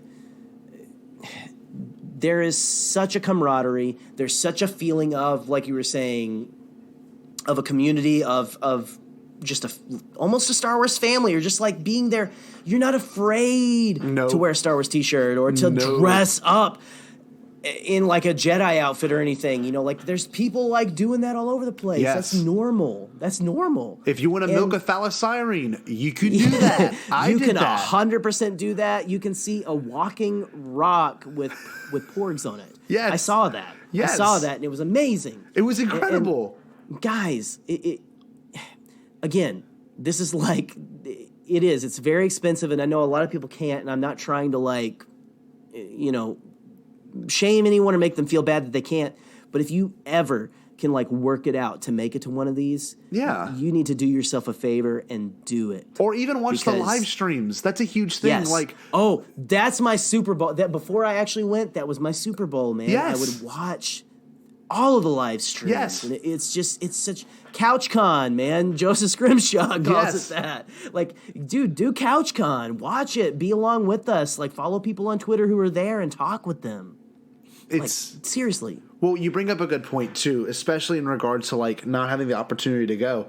Of course, I've been to Orlando and this one, and everything's already set. Like, it's crazy. Like, we're looking at flights, and we have alerts on our flights right now. If there is, you know, a cheap flight coming out of New Orleans to Anaheim, I'm gonna book it as fast as I can. It is not something that is cheap. It's something I've had to save up for. I've had to make a few sacrifices on other trips I want to go on because of this, or sacrifices truly on meals that I want to eat. It's like there's so much that goes into it, but the payoff is honestly some of the most. It's like, I don't know, maybe because last Celebration was one of the best I've been to, and probably one of the best they've had. And Eric Cotterman and I were talking about that 2 nights ago, how we watched all the hype trailers for each Celebration, and how each one has seemingly got better just by events. And I think Lucasfilm and Disney have finally realized this is their truly biggest chance to drop news, and it's so cool to experience the news drops with everyone around you and to be able to talk about it. So excited! Oh, it's awesome! It's awesome, and I mean, I can literally name 20 people I met at the celebration that I would have never had the opportunity to meet or talk to in person. Not even in person, just in general. Right. If it wasn't for my ability to get there, and if you can't get there, make some friends on Twitter, have a community watch. I know Patrick Covey tries to do that almost every celebration. He tries to get enough people to have a Skype event where there's like 15 people watching and just chatting about it. It's a huge thing. Yeah, you know? There are ways that you can get connected. Yes. And if we do, if we know Patrick's one of our good buddies. So dude, if we can blast that out for him, we'll do that. We will. You know what? That's gonna be our mission this year around celebration. Is we're gonna try to get as many ways as possible out there on our Twitter feed. Yes. So follow at Podcastt. Yeah. We're gonna try to get as many ways as possible out there. If you cannot make it to Anaheim this year, you're gonna be able to by golly follow someone. Yes. Okay. So, and I just went really Southern by saying by golly. I sound like my dad. By golly, y'all. Y'all get out there and get the dog in. And so anyway, no, we're gonna make sure that we blast out some ways that you can go on, follow the Star Wars YouTube page. All that, seriously. But there's that and other fan events. That's really the biggest fan event. But there's, if you've got stuff going on somewhere nearby in your community, maybe in a city nearby. Seriously, go for that. Connect with people. Yeah. That is really what this franchise is all about. That's what fandom is about for everything is these events and getting together. Can I bring up one thing too? Because it's something that kind of just dawned on me a couple of days ago. Because I got our Podcastt business cards in, and I need to get them sent to you, by the way. I got some Podcastt business cards in, and the crazy thing about them is this celebration coming up will be a totally different celebration for Jerry and I. This is going to be a chance to network and meet more new people, to have meetups, to do things like this, to give out shirts, to give out buttons. It's such a cool thing to think about because we were the ones on the receiving end. Now it's a little bit of both because I don't want to have just we're the Podcastt, here's the Podcastt. I want it to be Scotty and Jerry, I want it to just be us still. Yeah. And not have it be a whole thing. This is a huge meetup for the bomb. I just want it to be to where I can meet more people and we can have more discussions and gain more fans and even make new friends. It's just it's really awesome. And I started off, him and I would not be doing this if it wasn't for the Resistance broadcast. Honest to God. And we were lucky enough to get the opportunity to get to know them in person as well. And just look how far it's brought us. This could be you, and that might sound really weird, but Jerry and I, lovely people, the Resistance broadcast, by the way, except for that John Hoey. I'm sure, John, if you're listening to this, he doesn't like Marvel movies. What a jerk! Yeah. How dare him have an opinion? How dare you, sir? Yeah, exactly. No, but kindly see yourself out. Well, I got to say this too. 31 episodes ago, when we started this, and several live streams ago, and several late night discussions ago, I would not think we'd be here now to where we've got people that want to listen and want to join in, and that's the I'm power. Still like that. Well, yeah, it's the power of your voice. I wake up. Well, no, I do wake up every morning and I look at my Podcastt background and I'm like, that's just so wicked. That's so cool. So I don't know. That might sound really silly right now, but this whole idea of Jerry and I having the opportunity to do this is because of people we met and who influenced us. And I think it's really important that if you can't go to Celebration, to somehow still stay involved. And if you want to write reviews of panels or if you want to comment on things, do that. I don't know. But yeah, I think Celebration is probably one of the better things I've done with my life. This is free right here. And mainly because you said just then, you're if you want to write reactions to panels or reviews of panels, do it. That is the best advice because I was trying to do some YouTube stuff on my own before I went to Celebration. I even have I think I posted on Twitter the other day my Canon Junkie T-shirt. Yeah, I had I still have a Canon Junkie YouTube channel. But You still don't, are the canon post junkie. anymore. Like that. Will I never am the leave canon you. junkie. I am. Yeah, I did that. But like, guys, a year ago before now, I would have never thought I would be here right now recording a weekly podcast. Like, we took a break. But we were really consistent last year. We're going to be more consistent. We're going to do more content this year. Yeah. All you've got, I never thought I'd be able to. But what you got to do is just do it. Yes. Like Palpatine. Yeah. Palpatine says, do it. Just do it. Like, seriously, if you have something in your head, put it on the internet. Yeah. Okay? There's a way to do it. And that has nothing to do with celebration and fan events, but like, that's free advice. Like, Yes. Just do it. Seriously. Yeah. It was the hardest thing I've done for this podcast. It sounds really silly. Was write the opening theme. But you know what that did? I sent it to Jerry and I said, if you ever want to talk about Star Wars, like, this could be our theme.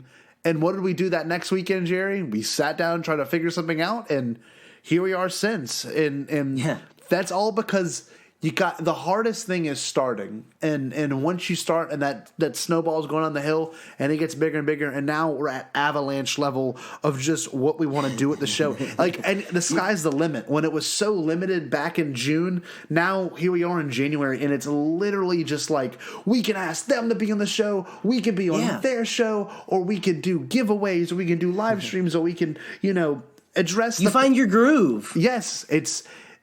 I guess this is for anyone that's wanting to start a podcast or be a content creator. It's a good part of the fandom, like, that's part of fandom is creating stuff for each other. Yes. Like, taking what we love and making beautiful, like, the Raylo community makes a lot of cool art and and fanfics, and like, there's a lot of other people who make really cool art, like different parts of the fandom. And a lot of people make podcasts and YouTube content, and you can do that too. Don't think that, there's thousands of Star Wars podcasts and YouTube channels. I don't need to do it now. It's no secret that if you type in Star Wars into YouTube, the official Star Wars channel is not the first one that comes up. No. But there's always room for one more. So keep it coming.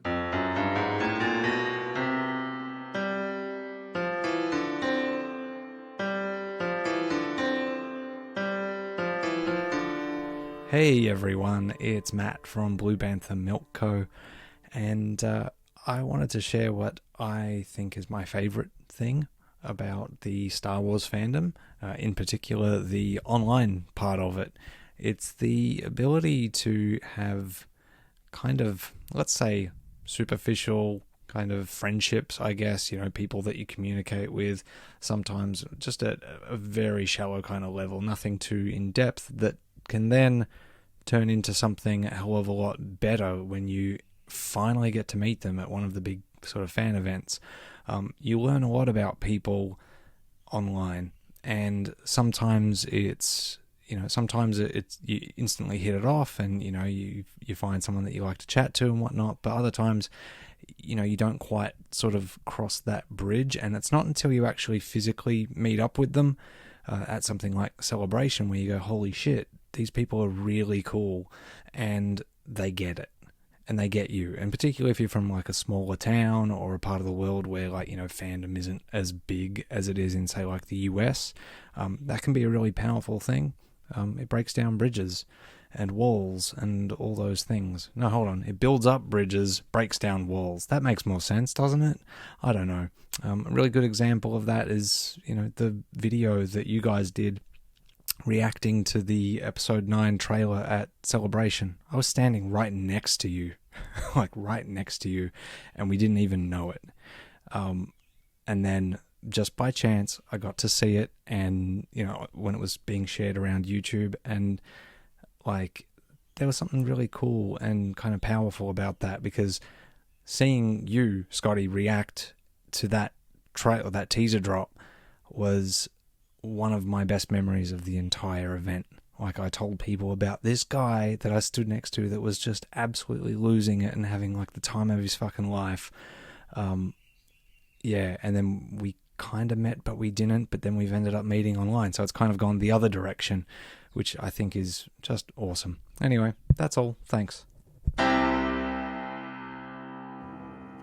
Hey guys, Trey Mitchell from Skywalking Through the League here. And what I think is great about the Star Wars fandom is no matter who you are, no matter where you're from, you're able to find a community of like-minded people. And I think that's a really powerful thing. I've gotten a chance to go to Star Wars Celebration, and it's just one of the coolest things ever. You know, you feel like you're in a church of nerds, and I think that's pretty awesome. So I think it's really cool that people are able to find a community, whether it be Twitter, Reddit, people's Discord servers, whatever it is. I think it's really cool that Star Wars presents people this opportunity to find others that share their interests and share their mindset on things, even if you all don't agree on the same thing. I know the reason I started a podcast way back in 2015 when podcasts weren't what they are now is because I just wanted to talk to someone about Star Wars who also loved it, and it felt like at that point it was hard to find people. But it's funny because now it's like everyone has an opinion in a podcast. But anyways, I think Star Wars is great because it brings people together, and even if we all don't agree on it, we can all agree it's Star Wars and that we love it. So, yeah. Hey y'all, it's Alyce from Force Toast, a Star Wars happy hour podcast. And, you know, just about what Star Wars means to me and the fandom and the positivity, it means the world. I first started getting really back into Star Wars a couple of years ago when I was just stressed and miserable at an old job, and it brought me so much joy getting into podcasts and kind of listening to others, going into the trivia circuit where I met Laura, and that led to Force Toast. It has been quite a ride for us, and all of the people we've met along the way, either in person or virtually, everyone we interact with, it brings me so much joy, and it's just really great to feel like you have a little family. And 2019 was kind of a crap year for me as well, and the one thing I had that was constantly positive, constantly good, and just to make my days a little brighter was Star Wars. So that's my view on it, and I use it to help me get through things, and it has done so, and just been such a light in my life. So yeah, I guess that's it. Thanks, y'all. Hey, Podcast, it's Lauren from the GALactic Podcast. Just sending you my message for the positivity in the Star Wars fandom. It is great. And if you've ever been to a celebration, you really feel it. You feel the love. You feel how much people really care about this franchise as much as you. And I think that's the crazy thing is when you meet people that are as passionate as you are, there's just something about that you just connect on a different type of level, and, you know, you get to share your love for this franchise. You know, and it's great to hear other people's opinions on the franchise because maybe you didn't think of something that they did and vice versa. Maybe they didn't think of something that you thought of. So you get to experience Star Wars kind of all over again when you talk to different fans and get their different perspectives on the franchise as a whole. But yeah, love fandom, love it. I know there's sometimes it can get a little bit discourse, but it's fun. We have fun. It's great. And you guys do a great job as well. Keep up the good work, and I'll talk to you guys soon.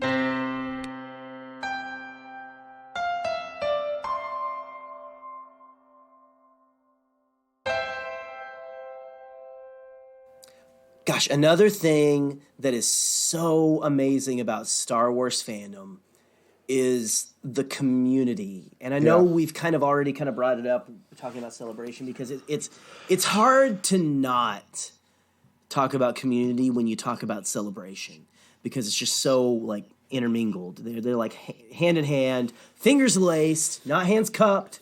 They're going steady. Yeah. They are, these are all old people words for dating. But no, just that I think is why a lot of us are drawn to find other people. Yes. It's the sense of, I need to find other people to talk about this with. George Lucas said he wanted to create modern mythology, and mythology creates, this is going to sound a little more cultish than I mean it to, but it creates followers. It creates people who want to talk about it, who want to take the lessons from it and really dissect it. And, Yes. and it also creates friendships. It also creates it creates what Star Wars is all about. The characters in Star Wars are found family usually. It's all Star Wars has always been about found family since the beginning. And that's what the fandom's about too. It's about like finding finding your people. Yeah. It's finding the people who feel the same as you. It's finding the people who are as passionate about something as you are. It's of course it's about a silly space wizards and laser swords and spaceships and all that, pew pew blam blam, all that. But more than that, it's the way it makes you feel. Yes. And the way it makes you feel when you're around other people who enjoy it too. Definitely. And just the good that can come from that. And that's just, I don't know, Scotty, what do you think? What do you love about the Star Wars fandom as a community? Well, one thing I will say is it's a lot of it's. It pretty much whenever I really reflect on it, like the community for me started off with me and my dad watching it on a VHS player. And then it became me and my friends talking about it because I didn't know they watched it, and then it slowly has built years and years. And in high school, admittedly, it was like making fun of the way Luke said R2. It's just little things like that. Like it all started out really small personally, and it grew into this extremely big thing that now I'm like making content that deals with it. It's like you can, Star Wars is one of those things that you can almost figure out the first time you watched it, because you can say, well, I watched it when I was really little. That counts. That is the first time you watched it. I had a friend of mine who was my mentor teacher. She just started watching them, I think it was like the week before The Rise of Skywalker came out, and she was texting me about it. And that's part of it. Like that is really a part of it. It's like this community thing. If someone knows you love Star Wars, like Jerry said earlier, that's his Christmas gifts. It's all Star Wars. And they're not doing it in spite. They're doing it real because, easy to sharp for. Yeah, they do it because they know you love it, right? Well, yeah, they do it because you love it. And it could be as simple as a Star Wars air freshener, or it could be as beautiful as like this a die-cast lightsaber copy. It's like that's the thing in regards to community. It's can be your cousin who's 9 years old who just watched it the first time, or it can be your dad or your grandpa who really showed it to you, and then you can branch away from family and you find out that other people like this stuff, and it's a very personal thing. Star Wars is very much a personal thing, because you can put yourself into some of these characters' shoes and see what you can get out of it as a person. And like Jerry said, found family is a huge theme of Star Wars, but also is love and loss and suffering and learning from your suffering. And so is I don't know, just learning from failure, even. Look at you, Last Jedi. Yeah, or like learning from failure is a huge thing, or like, where you stand politically, even with Star Wars. Like maybe you think war is a bad thing, and money makes war and war makes money. It's like it's I don't know. It's one of these things. No, you're right. Community, Star Wars community, and Star Wars itself makes the community. Yes. Challenge its own beliefs. It makes you like really think about it. It's a good thing to watch, to really reevaluate, where do I stand in society too, It really makes you think, like, am I on the right side? Am I doing what I need to do? Like, because there's good people on the Empire. Like, am I doing the right thing? Whatever. We've had a lot of good stories like that recently, but we're getting into like the story and stuff. But like it affects the community. I 100% agree, Scotty. One thing I will say too is I was young enough to not understand anything about it, but Jerry, when the Phantom Menace came out, I think he was at the age where he knew no one that didn't like everyone he knew liked it, right? And then as you got older, you see this, you discover that people don't like it. And then it's really funny, at the 20th anniversary panel, as a community, we all sang The Saga Begins. Like, I'll never forget that as long as I live. And like, I will, if I watch I've never had chills during that song, but I did. I was tearing up. And oh my god! If I watched the video right now on my phone, I would tear up. It's like, it was such a profound moment. And like, that idea of community never felt stronger. And I will say this, the Rise of Skywalker panel was amazing. I know we're kind of going back to Celebration for a second. Mandalorian panel was amazing. Clone War panel was amazing. Every panel I attended was amazing. But the most profound one was the Phantom Menace one, because you know how much flack Ahmad Best got for being a character. And to think, like, when he walked back out on that stage, I didn't see a single person sitting. Everyone was roaring and cheering when he walked out. It's like, dude, that's what Community is. And I think he has found his way back, and he's even having his own show. And he might even be in Kenobi, by the way. It's like... Ahmed Best deserves the world. Like, Yes. for what people did to him. And look, we've all made the Jar Jar jokes. I'll admit, whenever, like, I found out people didn't like it, I would make some jokes because, you know, I was like, okay, yeah, I can make some jokes. But Star Wars is something to be joked about. Yes. But to find out that the poor man was just trying to do something creative and really trying to have fun with it, and the backlash like really made him contemplate suicide. Man. Just contemplate suicide, like ending his life. Can you imagine the world right now if we did not have Ahmed Best in it? Yeah, the man is a light, and just like you were saying again, Celebration goes hand in hand, guys. He deserved all that attention. He deserved all that love, and there was a day at Celebration with me, and shout out to Scott Gibson. How you doing, buddy?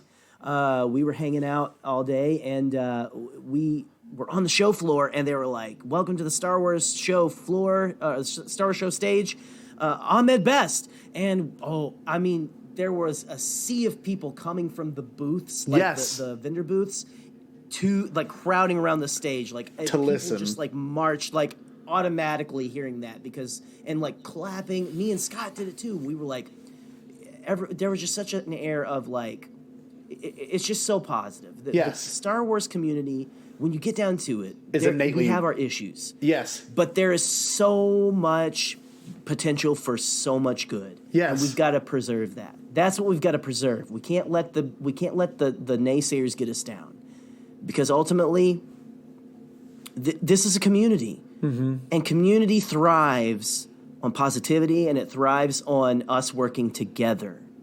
So we need to work together for our goals, guys. And I think I kind of went on a tangent there, Scotty. No, so, it's okay.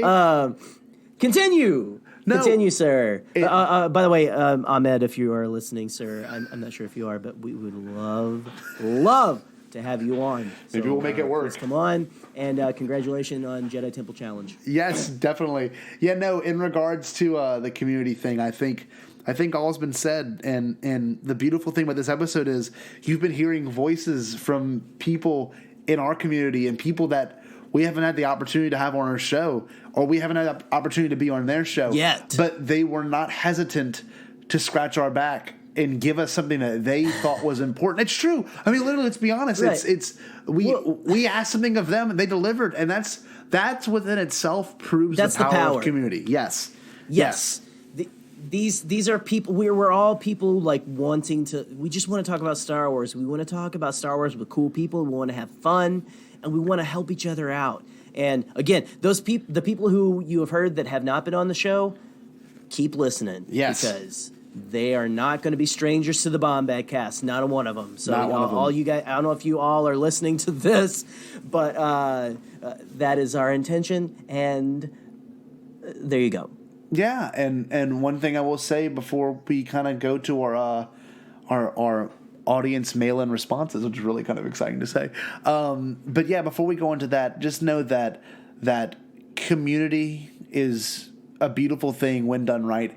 And if you need someone to speak to about Star Wars and you're uncomfortable with Star Wars, make 2020 your year to reach out to us and the people that are also a part of this episode and the people that you might find really challenging to discuss things with. You know, like reach out to anyone really in this fandom to be a bigger part of it.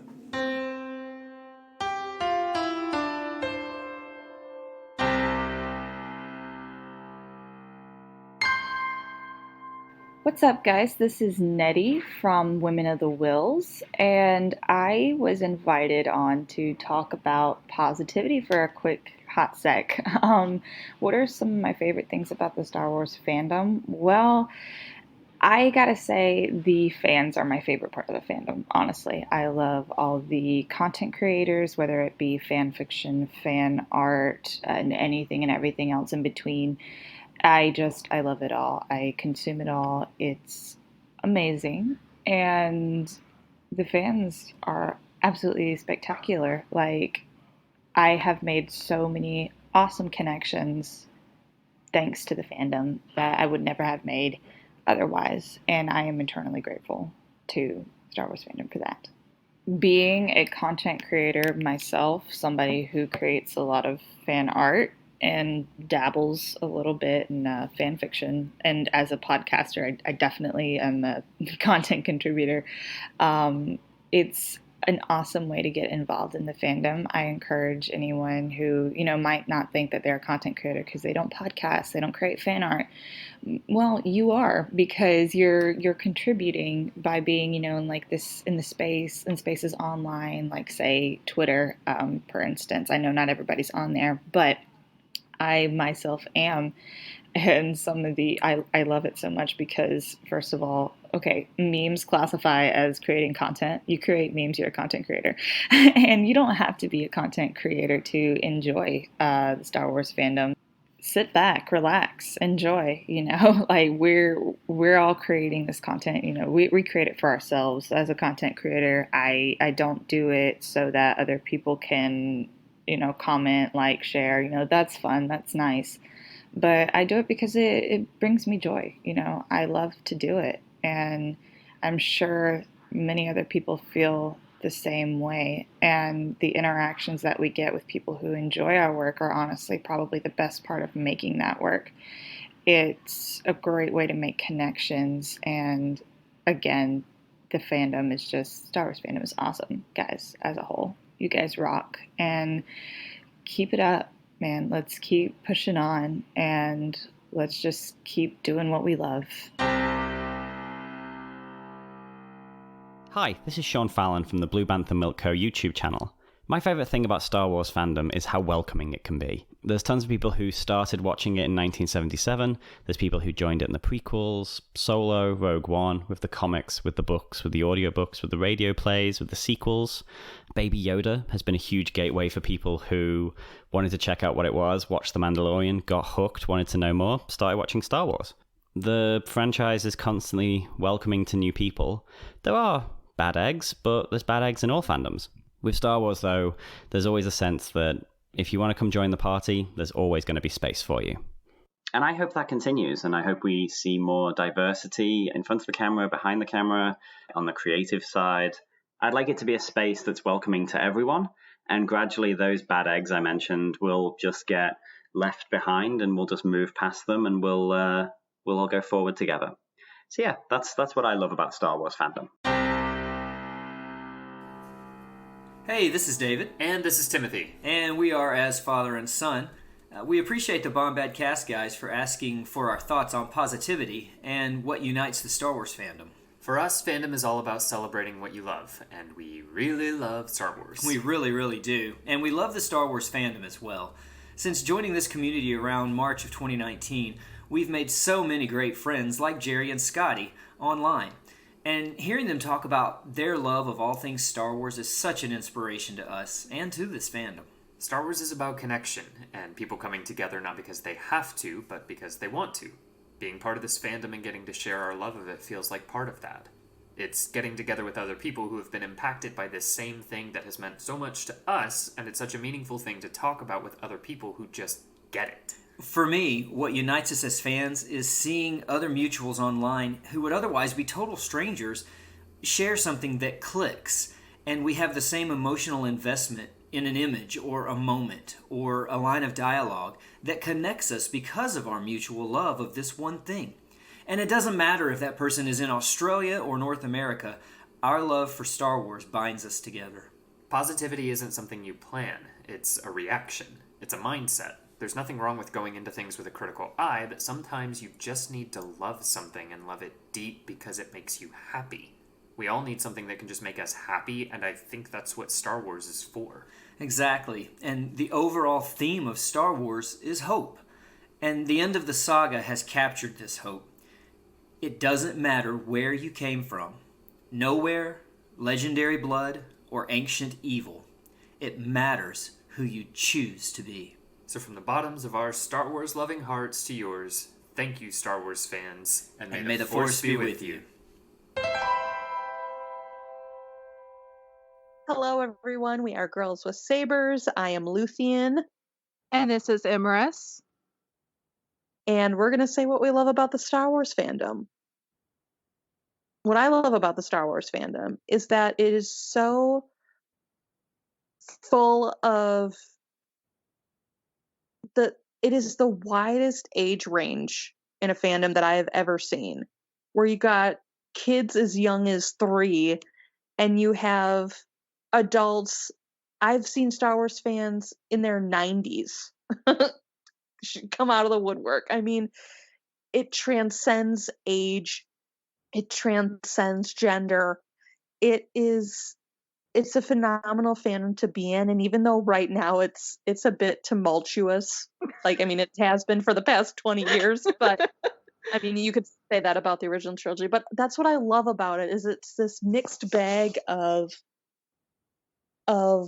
love, and there's so many people willing to just kind of get past the toxic nature of it all and just talk about what they love, whether it's two human beings coming together to take on a Dark Lord of the Sith, or it's, I love that ship over there. Like, I really love that ship. I mean, it's so broad that everyone has something to love about it. That's the whole communal idea of myth and storytelling. It brings the whole community together again, and we have very little media and stories that do that. Right now, it seems like it's either children's TV and movies or adult TVs and movies, and very little times where both all the whole family can enjoy something and watch it together and have discussions together.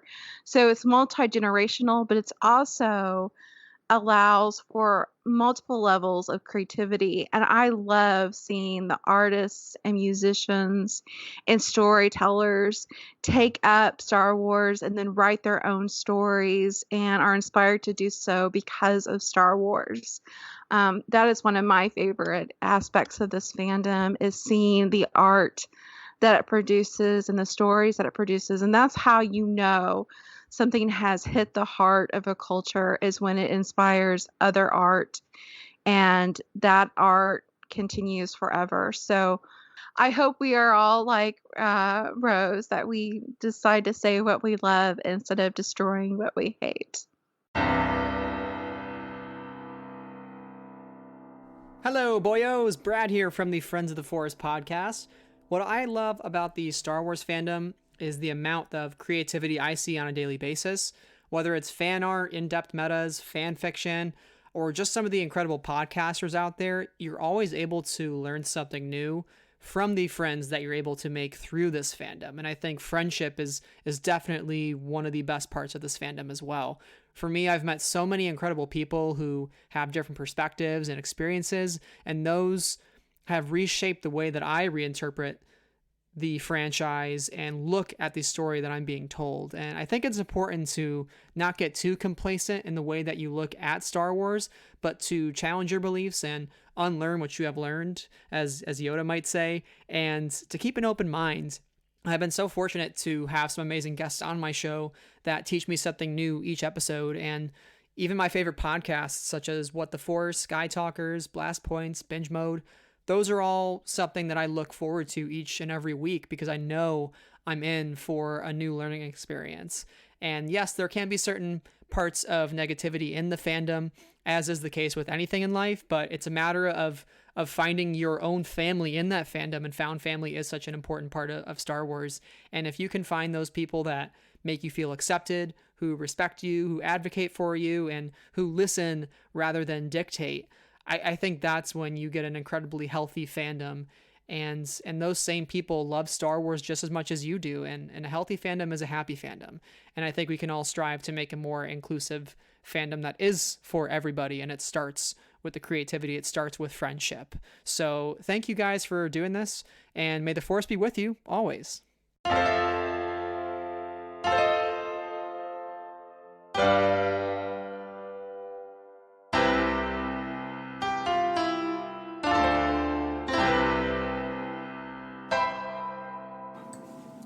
Speaking of community, one thing that me and Scotty really, again, we've been talking about it this whole time, you can tell we're really passionate about fandom, about Star Wars fandom, and about like connecting with people. And that's one thing that when we started the Podcastt, we really wanted to have a safe haven for people who of different opinions who wanted to come in and like talk Star Wars with each other. We wanted to form a community, and we still want to do that. And so if you ever just come, and I don't know, like if you are like, I don't know, like I don't want to put my opinion out there because I'm afraid someone's going to tell me I'm wrong. That's never going to happen. Like with me and Scotty, that's never going to happen on if you go and join our we have a Facebook group called the Bombad Fam, a Bombadcast official group, and if you go and join that, you will. We want to create a community like that we can come, we can talk, and that most Star Wars fans who aren't jerks feel welcome and stuff, and can come in and can talk about things. We can discuss ideas, and we can leave still, friendly to each other. Like you don't have to be best friends, or agree, but that is really something that is very important to me and Scotty. And so we just, again, we wanted to make sure that is known, that no matter who you are, no matter who you ship, no matter what movie's your favorite or what movie you think is the worst, even the movie you don't like the most in a Star Wars movie is still a Star Wars movie. Yep. And like Attack of the Clones is my least favorite, but I have met people who it's their favorite on Twitter. And I don't I don't make cracks about it anymore. You know what I mean? Like I'm not like going around like poo-pooing on people, because even the Star Wars movie that you may like the least has cool stuff in it. Yes. And that's a beautiful thing, man. Hey, pizza's still pizza, right? Even if it's like even if it's like a crappy frozen pizza from Aldi, which I had last night. Yeah. I felt like I was eating. You couldn't have told me I wasn't eating Giordano's. Okay. Nope. Yes. Maybe that's a little like hot, but seriously, like that's that's the thing. And so food is food. It's Star Wars. Yeah, Star dude. Wars. Star Wars is Star Wars. So let's create a fun fan community, just in the fandom as a whole, but also welcome to the Bombad fam. Each and every one of you listening here, you are a part of it. Come join us, come talk with us. Yeah, definitely. And this kind of plays into something we've always done on our show, and we always thought it was important to have fans of our show, or even people that don't even listen to the show that want to comment on our Twitter feeds. Fans. Yeah, just fans in general. And they want to bring up certain things they like about the fandom, and certain things they might really love about our fandom, and how important our fandom is, to us. And honestly, as I'm reading it, like, people are flooding in things. We've gotten a ton of likes so far on this post. Yeah, like we just got another comment. Yeah, this is blowing up. So unfortunately, some of y'all might not make it the cut for this, but you might be like you might keep going on this. Maybe post. We'll share them if they're good thoughts. Maybe we'll share them throughout the week, because we really want to get the positivity flowing for this episode. Yes. We really wanted to start the year off in a very positive, like our positive foot forward. Yes. So. Definitely. But with that being said, we have now developed a new section, and this has always been something we've done. We're going to refer to this as the Jakku Jargon.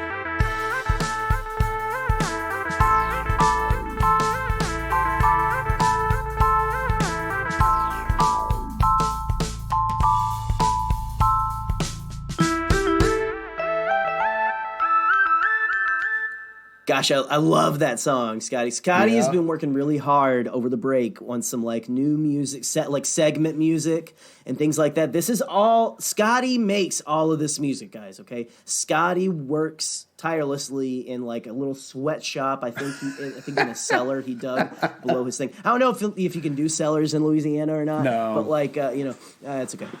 But Scotty is like, he did it anyway. He created a cellar in Louisiana because he's a madman and he has to go down there and write Star Wars ish music. For the Bombad cast. I don't know, but Scotty, good job, man. So like, give Scotty some love for his, Thank you. Well, tell us what you guys think about the new music and stuff. We're gonna have some more as the episodes. Yes, and one thing I will mention is hopefully there will be a video coming out in the near future that shows how I make it and my creative ideas behind it. So yeah, thanks, Jerry. You will all hear, of course, different versions of themes that you like. A little bit of a funk to it, a little bit of a different feel to it. So it's really exciting. It's going to have that Bombad cast funk for sure. Oh, totally. You doubt that the Bombad cast funk is left. Okay? Bombad cast. Bombad cast. Yes, I'll say it right eventually. Just like that. No, but in all seriousness, let's get to the Jakku jargon from this most recent Twitter thread. All right, Jerry, read the tweet real quick so we know what we're talking about. All right, so we put out a tweet earlier today, which thank you guys so much for showing up. This is on again. We're on Friday right now, but we put out a tweet really quick on Sunday before we recorded, which is really late. Yes, very late. I think I put it out like a couple hours before we actually recorded, but you guys really delivered. And I know we've kind of been like lacking in fan participation since we've been doing the Bombad build-up. We really want to do something different there, but we're back to Bombad cast form. This is Bombad cast classic, yet 2.0. Yes. So here we go. The Bombad cast. We tweeted out earlier today. We're recording our first episode of 2020 tonight, and we need your help. Comment here what you love about the Star Wars fandom as a whole. Be positive and kind, and we will include you in the show. Share with your friends and stay Bombad. Okay.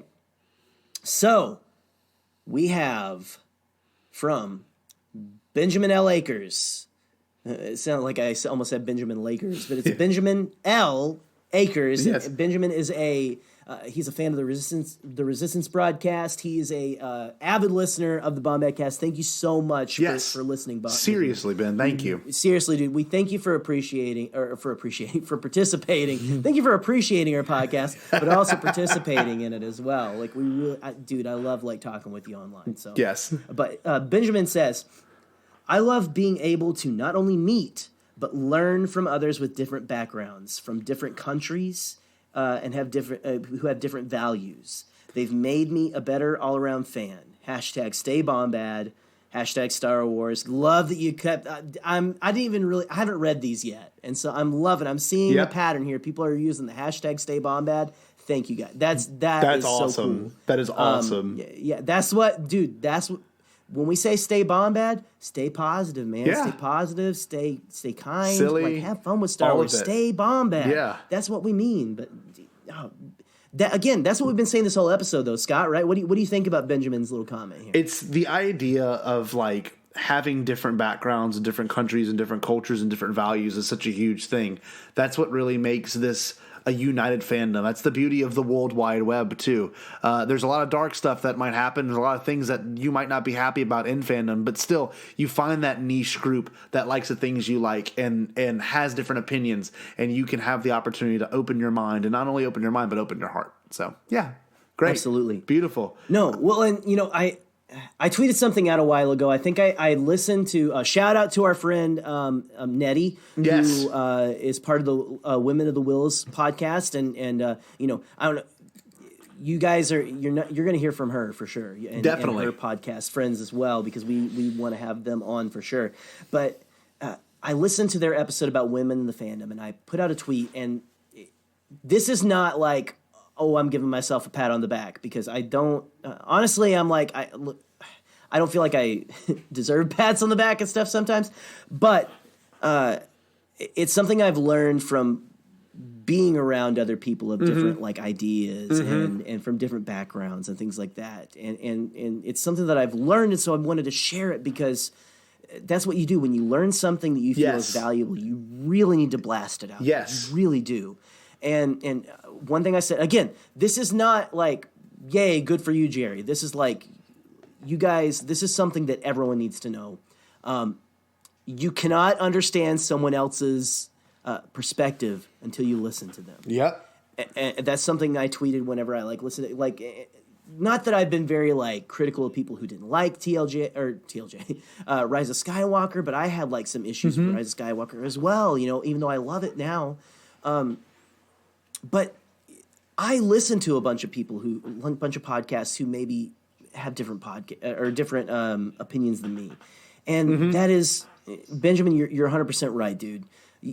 It's such a great community to learn from other people and to really kind of look and say, I've never really had that experience. And it's really cool that I have been able to hear or discuss with someone what their, read of a situation is, or what their background is. It's 100%. You can't.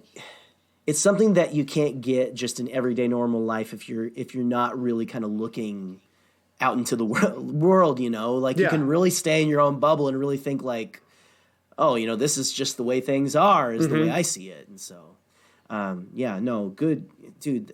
Great comment, Benjamin. Thank you so much for sending that in. Definitely. And our next one comes from Seth Parnell at Seth Parnell. So he says, sorry. I love Seth. Sorry. I'm just saying I love Seth. He's my buddy from college and stuff. So there you go. Shout out to you, Seth. So there you go. Well, Seth said this: the passion and unity that it produces in people who come to immerse themselves in the universe. We may not always agree on everything, but that's okay. With all the craziness in the world that divides people, we can come together to enjoy Star Wars. Hashtag stay in Bombad and hashtag Star Wars. That's the central theme of this whole episode. Right. Completely summed up. I love it. Thanks, man. Don't sleep on Seth Parnell. Seth Parnell is one of the greatest human beings I've ever met in my entire life. Yep. So there you go. 100%. Anyway, great. Thank you so much, Seth, for sending stuff in, buddy. I appreciate that. All right. So next we have Jared Kozal at J Kozal, excuse me. And he says, I love how, at its core, the love we all feel for Star Wars is the love we feel for someone we know in our hearts we can always go home to. We celebrate it. We think about it, poke lighthearted fun at it. Then we'll come home to find it, or come home to it and hold it close to our hearts for years to come.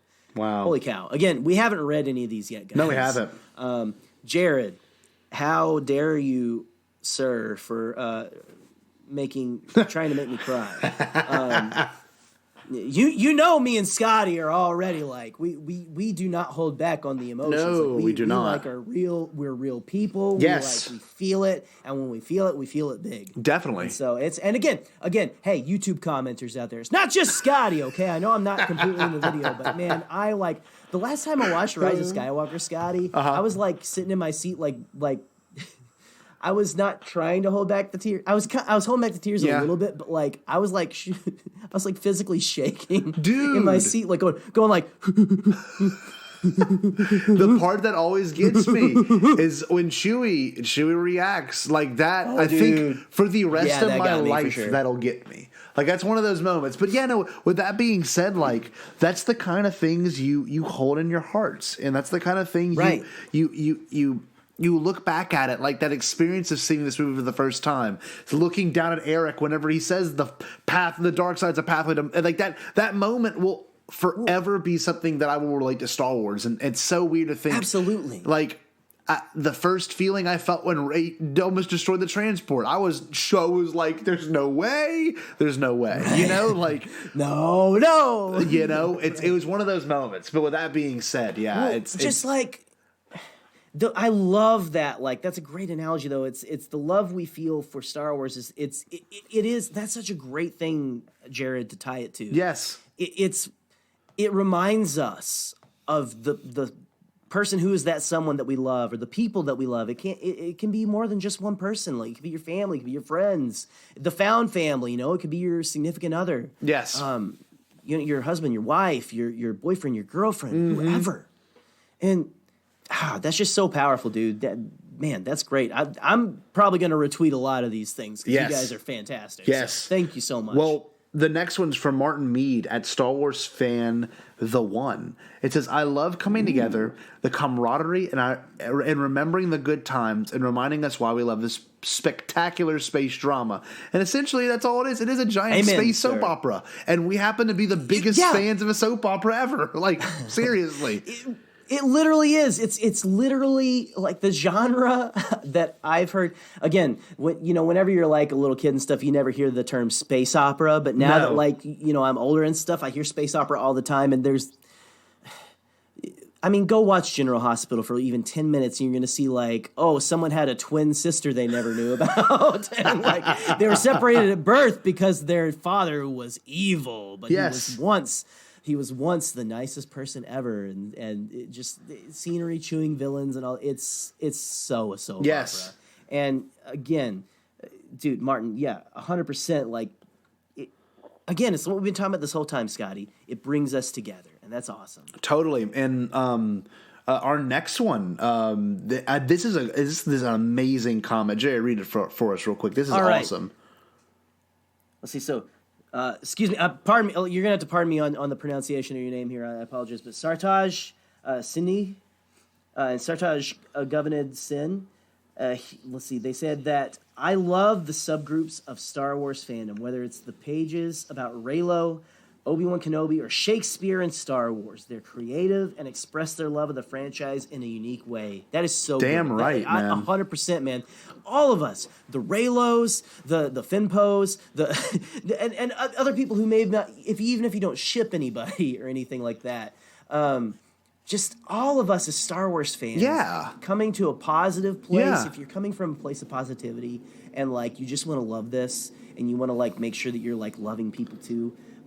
There's just so much cool creativity that can be powered by that kind of stuff. Yeah, by positivity, by creativity. You can have Babu Frick in your handle, and that's you're part of a community. Oh my gosh. You know what I mean? Like that's like something I've been seeing. Like I see a lot of loves Babu Frick. Babu Frick this. It's just like that might be. I would something, die for Babu Frick. Yeah, so that's that something you're involved in. Sign that you're in the fandom. Yeah. But dude, thank you so much for sending that in, Sartaj. Yeah, and then another one we got is Darth Von Olin, okay?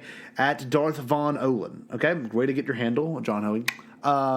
People in the fandom are insanely generous with their time. If you're working on a project, they can help provide insights, assets, artwork, commentary, whatever. They will do it happily. It is a very giving group, and I appreciate all of them I've had the pleasure to work with. Think about that. What we have, this whole episode's nothing but that at this point.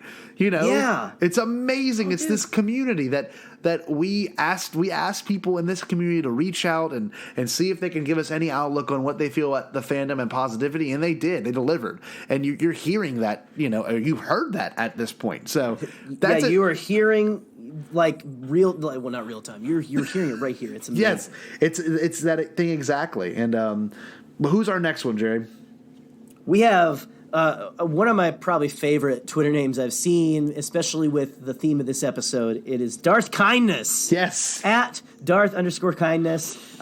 I'm going to give you a follow later on, Mr. Darth Kindness, if I don't already. But I love how Star Wars Twitter comes together when people need help. It's amazing. Short and to the point, but my gosh, is that comment packed full of meaning. And there's, how many times, Scotty, have you seen Star Wars Twitter come together as a whole to like I've seen them come together to like help like retweet something for people to like people who are looking for jobs and people who got fired and they're like I need help like looking for work.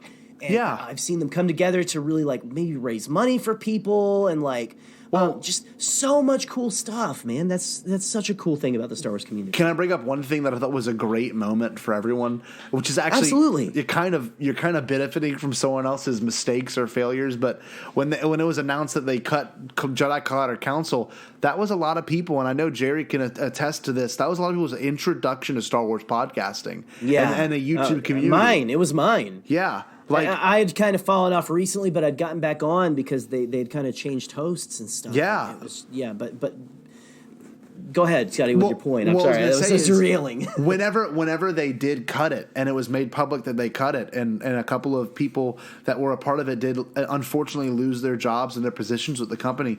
With that being said, when it was announced that happened, nothing. Everyone would retweet what had been posted and comment great communities to listen to. If you like Collider Council, you should listen to Force Center or whoever. Bombadcast. Jerry did a post too about it as well. So that kind of plays into it. You know, everyone comes together when anyone needs help, and like I'm just so. It's so awesome to be a part of the community, and if you're too afraid to join, just take a chance. Trust me, it's worth it. So it is so worth it. Our next one is Daniel Coolbaugh, author of Legends of Uma and at Legends of You, which I'm very interested. I don't know what that is, but I will look into it after this. He said, I love how well the characters take care of each other and how far they will go for each other in a dangerous galaxy. Now, that's sticking to the story, but y'all, that really deals with the fandom too. Like, honest to God, that deals with the fandom. That's why we if we don't learn from Star Wars the mythology, then it does nothing. Yes. Why are we Star Wars fans, right? Yes. Totally. That's the beauty of Star Wars, is the storytelling actually being able to teach us something, not just enjoy us. Not just please us, not something we can just enjoy. Right. I'm falling through my words. Jeez. Oh man, we're getting I guess we're gonna start. We probably need to just start talking about Palpatine, how he has sex now, right? Yes. No, not here. That'll be coming up in a future episode. Daniel Coolbaugh. Seriously, that great insight. Good thought, sir. And I know that's not necessarily about the fandom, but just about the story in general. Again, we are not how we are as a fandom. The good parts of fandom, if we didn't take away the lessons from the movies, from the books, from the comics, from the shows, whatever. And like we said earlier, a big theme in Star Wars is found family, and that's what fandom, especially online fandom, is found family for a lot of people. And so, no, definitely, it's fantastic, sir. Fantastic, David. Holy crap, man! That's a long Twitter name. The Twitter that's like such a contrast between the actual name you've got on there currently and your Twitter handle. And so, good on you, sir. Thank you so much for sending one in. But David says, I love that this movie gave me personally closure aside from the obvious Star Wars goodness. LOL. Having lost my father back in 2016, the Rise of Skywalker movie, which I've seen 7 times now, man, you're really making me want to see it again, David. Yeah. Kind of put me in saying goodbye to an old friend was so much easier than last time. Yeah. Wow. Thank you so much, David, for sending something so heartfelt in. Totally. And again, that's what these movies do. That's the power of the fandom. These movies mean something to people. That's why we get so upset or love them so much. Yes. There's so much passion. But thank you again for sending that in, buddy. Our next one is go ahead. Parth at Parthalo, and it's my favorite one. It simply just says mine too. Chewbacca. You know what?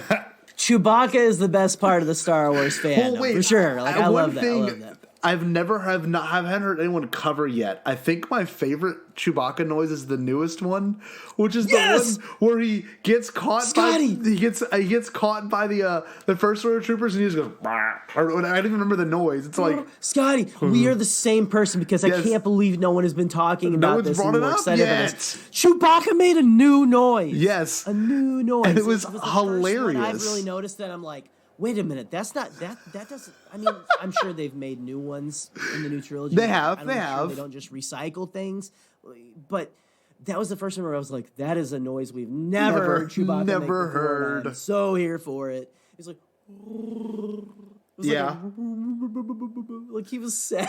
Like it was very Wizard of Oz Wizard of Oz sounding. Okay, whenever that movie finally comes out, Scott, on legal digital copies and Blu-rays and stuff, we need to we gotta pull we're clipping clip of that noise.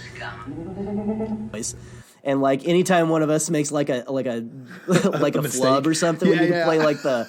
It was amazing, but thank you for bringing that up. But besides just the actual character Chewbacca, the actual actor who plays Chewbacca, both actors, Peter Mayhew back in the day, I mean, man, he's gonna be missed so much. Such a light in the fandom. Yes. And what a great guy. Talking to anyone who would come up to him, just so nice. I never had. I feel bad that I never had the chance to actually meet him before he passed. Yes. But just he just seemed like such a cool guy. Yes. And so awesome. But besides that, Jonas Swatamo, and I know I did not say it right. Nothing you did. He's such a cool dude and just Yes. so nice. And he has taken up that mantle that Peter left him. And I don't think I'm the only one saying it. I think he has done it justice. Oh, if not like made 100%. it his own. Like he embodies the what it means to be Chewbacca, just Yes. like Peter did. And just, man, so cool that like it's not someone just like smoking cigarettes, like if you've seen Jingle All the Way, right? Scotty? Yeah, Like the dude in the Buster costume, Yeah. like smoking, like all right, you beehole, let's Yeah. get going, Yeah, or whatever. Like that, it's like actually a guy who loves Star Wars, who's a real fan, Yes. and like it is just geeked to be in Star Wars. Also, hashtag make Solo 2 happen. Yes. Had to get I it was in just somehow. thinking about it. And Jonas is a big supporter of that movement, so. And so is Bombadcast, and maybe Yeah, we'll make it yeah, work. we are for sure too. Yeah. It's gonna happen. We Book it, actually as John says. got a write-in from Mr. Draft Prawn. So that was a live write-in, like as we're recording. So Mr. Draft Prawn, which is a great person in the community, and his wife as well. Mr. Drapron and Mrs. Drapron. Yes. Go check them both out. They're great fun on our live watch-alongs. Yes, always. And he mentioned everything I love most about Star Wars fandom is perfectly encapsulated in Celebration. Chicago was the first time that Miss Draft Prawn and I had been to, and it was an absolute joy. All of us sharing the same space and the same love of the faraway galaxy. It is truly restorative. Ooh, that's a good word for it. Restorative. Wow. That is very nice. Very good, sir. And y'all have heard us rant about that, but thank you so much for writing in, Mr. Draft Bond, because that, like we've said early in the show, that is like one of the reasons we're doing this right now. Honestly. So. Absolutely. That's a beautiful comment. That is a beautiful comment. Jerry, read us the one from Joe. All right, Joe at Jedi Oncer. Nice handle, sir. Okay, so he says the thing he loves most about the fandom is the Reylos. They're incredibly smart, and their analysis makes me love Star Wars so much more. It's And I have to beautiful. agree with you, Joe. I have to agree with you because, seriously, okay, I have to admit, I'm admitting to all you guys, and I hope some of our Reylo friends are listening. Yes. Seriously, and I you know what? I would consider myself like Shannan Morin of Postcards from the Galaxy's Edge, who you heard earlier on in the episode. I would consider myself Reylo light, maybe even more Reylo now. Yes. That it's done. But seriously, so many, go check out podcasts. Like, they weren't able to contribute this time because they've been they're kind of like really, a lot of people are busy at this time of year, guys. But go check out Friends of the Force. So you guys know Brad is one of our good friends, but go check. Brad has really good analysis of stuff. Brad's such a great guy. Go check out What the Force. They do really in-depth analysis of stuff, and it's just again, the female. They have an episode on the female gaze that I'm about to listen to that I've heard a lot of good stuff about. In Star Wars. And I think is a really important perspective needed in the fandom these days. But there's a lot of, there's so many Reylo podcasts. Let's see, I think, oh man, just go. I posted maybe I'll shout some of them out on Twitter or something. But there are so many people out there in the fandom. There's so many groups that do good things. But I agree. If we're just gonna give some love to the Reylos, I'd go ahead and say that, yes, they 100%, before TLJ, even after TLJ, I wasn't really much of a Reylo, Scotty. I wasn't much of, into Bendemption either. It is getting online and talking with people in the community of Star Wars that has softened me and made me look at other people's perspectives and see new things. Definitely. And now I look back at Force Awakens, and I see things, and I'm like, wow, okay, how did I not see that before? Exactly. we can teach each other. We have things to learn from each other, and that is what this is all about. That's So listen to beautiful, people. man.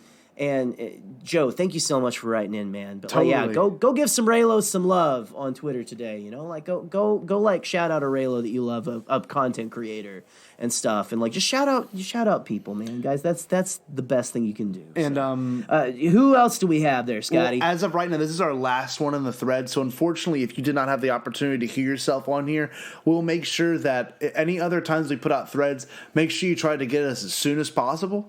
And we were lucky enough. I mean, Alex, Damon, and Mollie both retweeted it, so I'm sure their followers are seeing it now too. And Thank they you might be guys so commenting. much for that Yeah, too. always. You guys are so sweet. No, Follow always. Alex and Mollie if you don't already. If you don't follow Alex, then like, why are you even Listening? sorry. Yeah, exactly.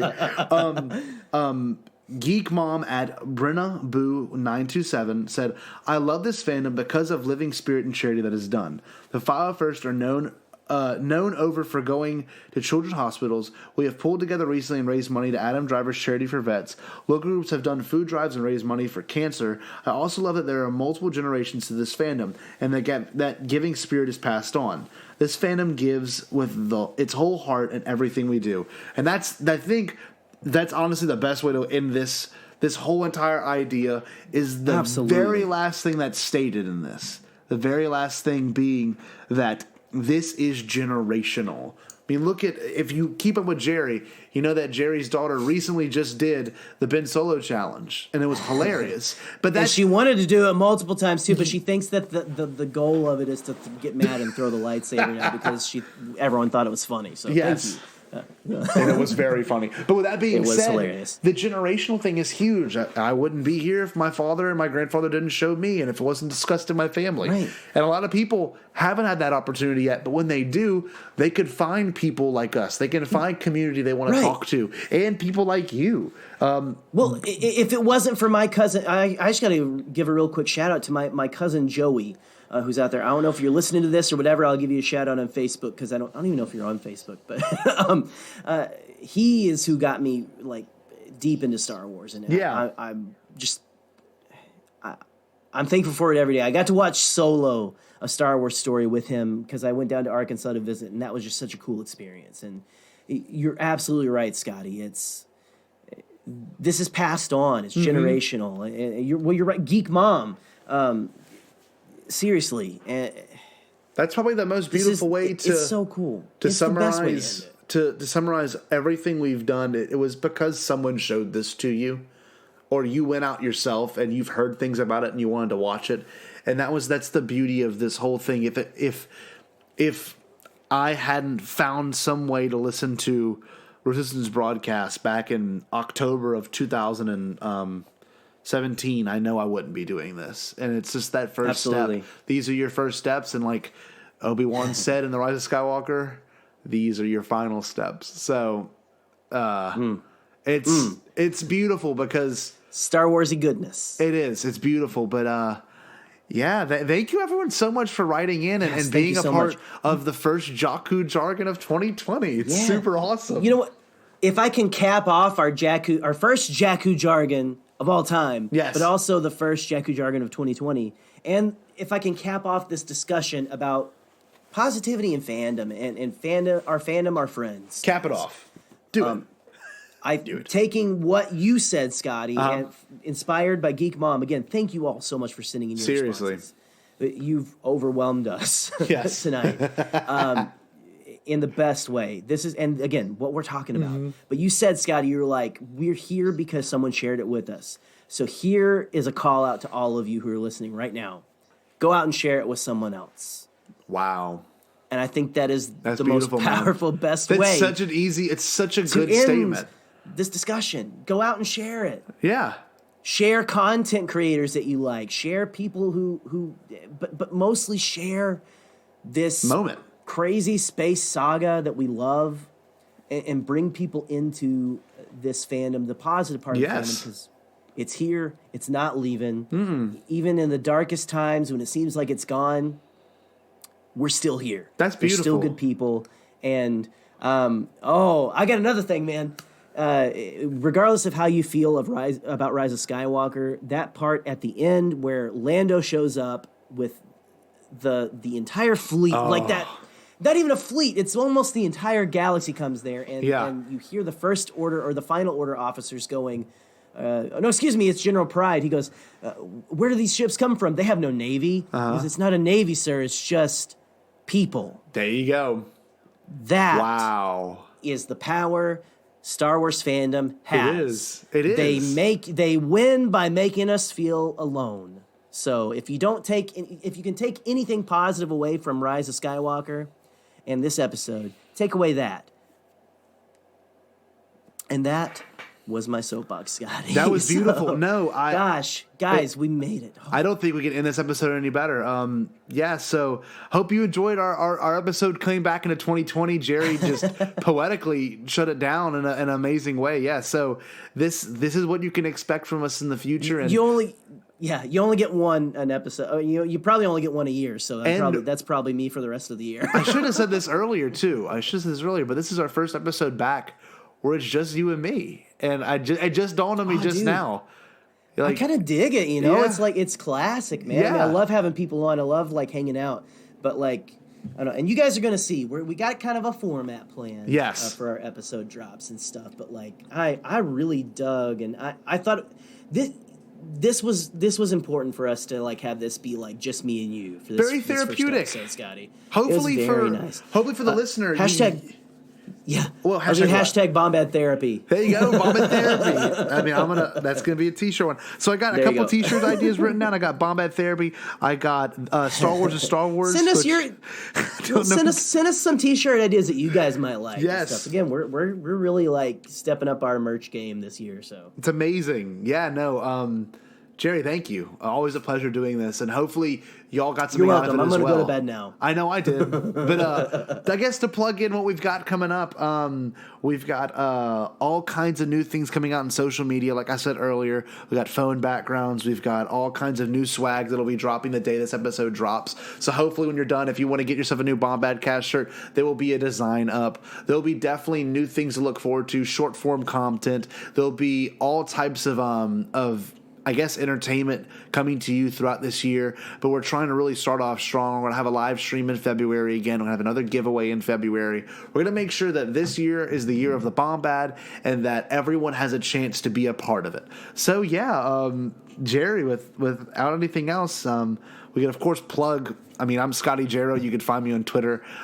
Join the Bombad fam on our Facebook group. You can, of course, it's on Facebook, so you'll run into your old wrestling coach and his ex-wife. So you'll end up having the chance to talk to her and them, and they might be on Facebook, but you can always be a part of the group. All the exclusive stuff drops there first, and a lot of what we're going to end up doing is going to be our own work. Jerry's got things in mind about his own independent content, and I'll have my own independent content that'll all conglomerate here. So we'll be more Twitter live streams, some more Facebook live streams that'll all show up on YouTube, as well as the Apple Podcast and Google Podcast, and now Spotify and Podbean, and this is it's awesome. It's amazing. You cannot escape the Bombad cast. You cannot escape it any longer. Bombad Fridays, they're here to stay. Yes. And you just it's not a bad thing. Please just listen to us. It's yes, okay. Totally. Jerry, where can the wonderful people find you? Well, you can find me on the wonderful bird app called Twitter. Jerry the Canon Junkie at the Canon Junkie. And you can also follow us at. Did you already say you follow us at the Bombad or at Bombadcast? I think I said it early in the episode. But anyway, you can follow us on Twitter at Bombadcast.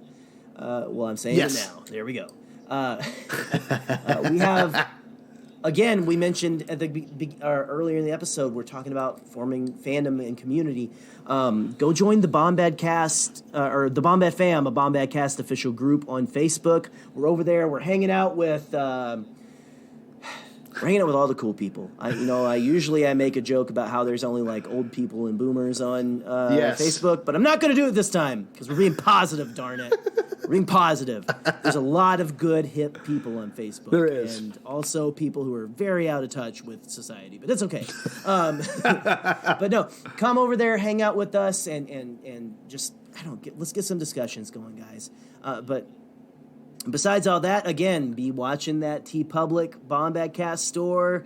Be watching our social media channels. And if there's nothing else, Jerry, Scotty. Can I do it?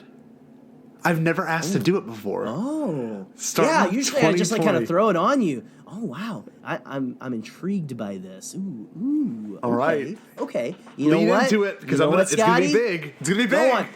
All right. So, and besides all that, you guys, Scotty, why don't you tell the people what they need to do? You should definitely stay bombastic.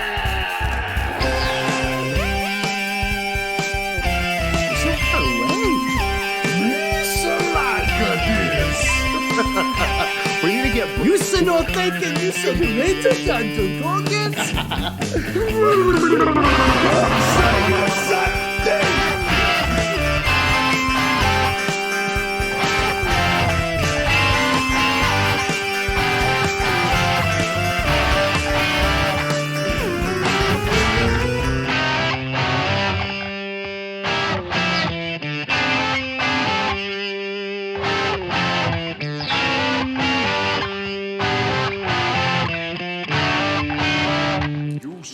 All bombastic.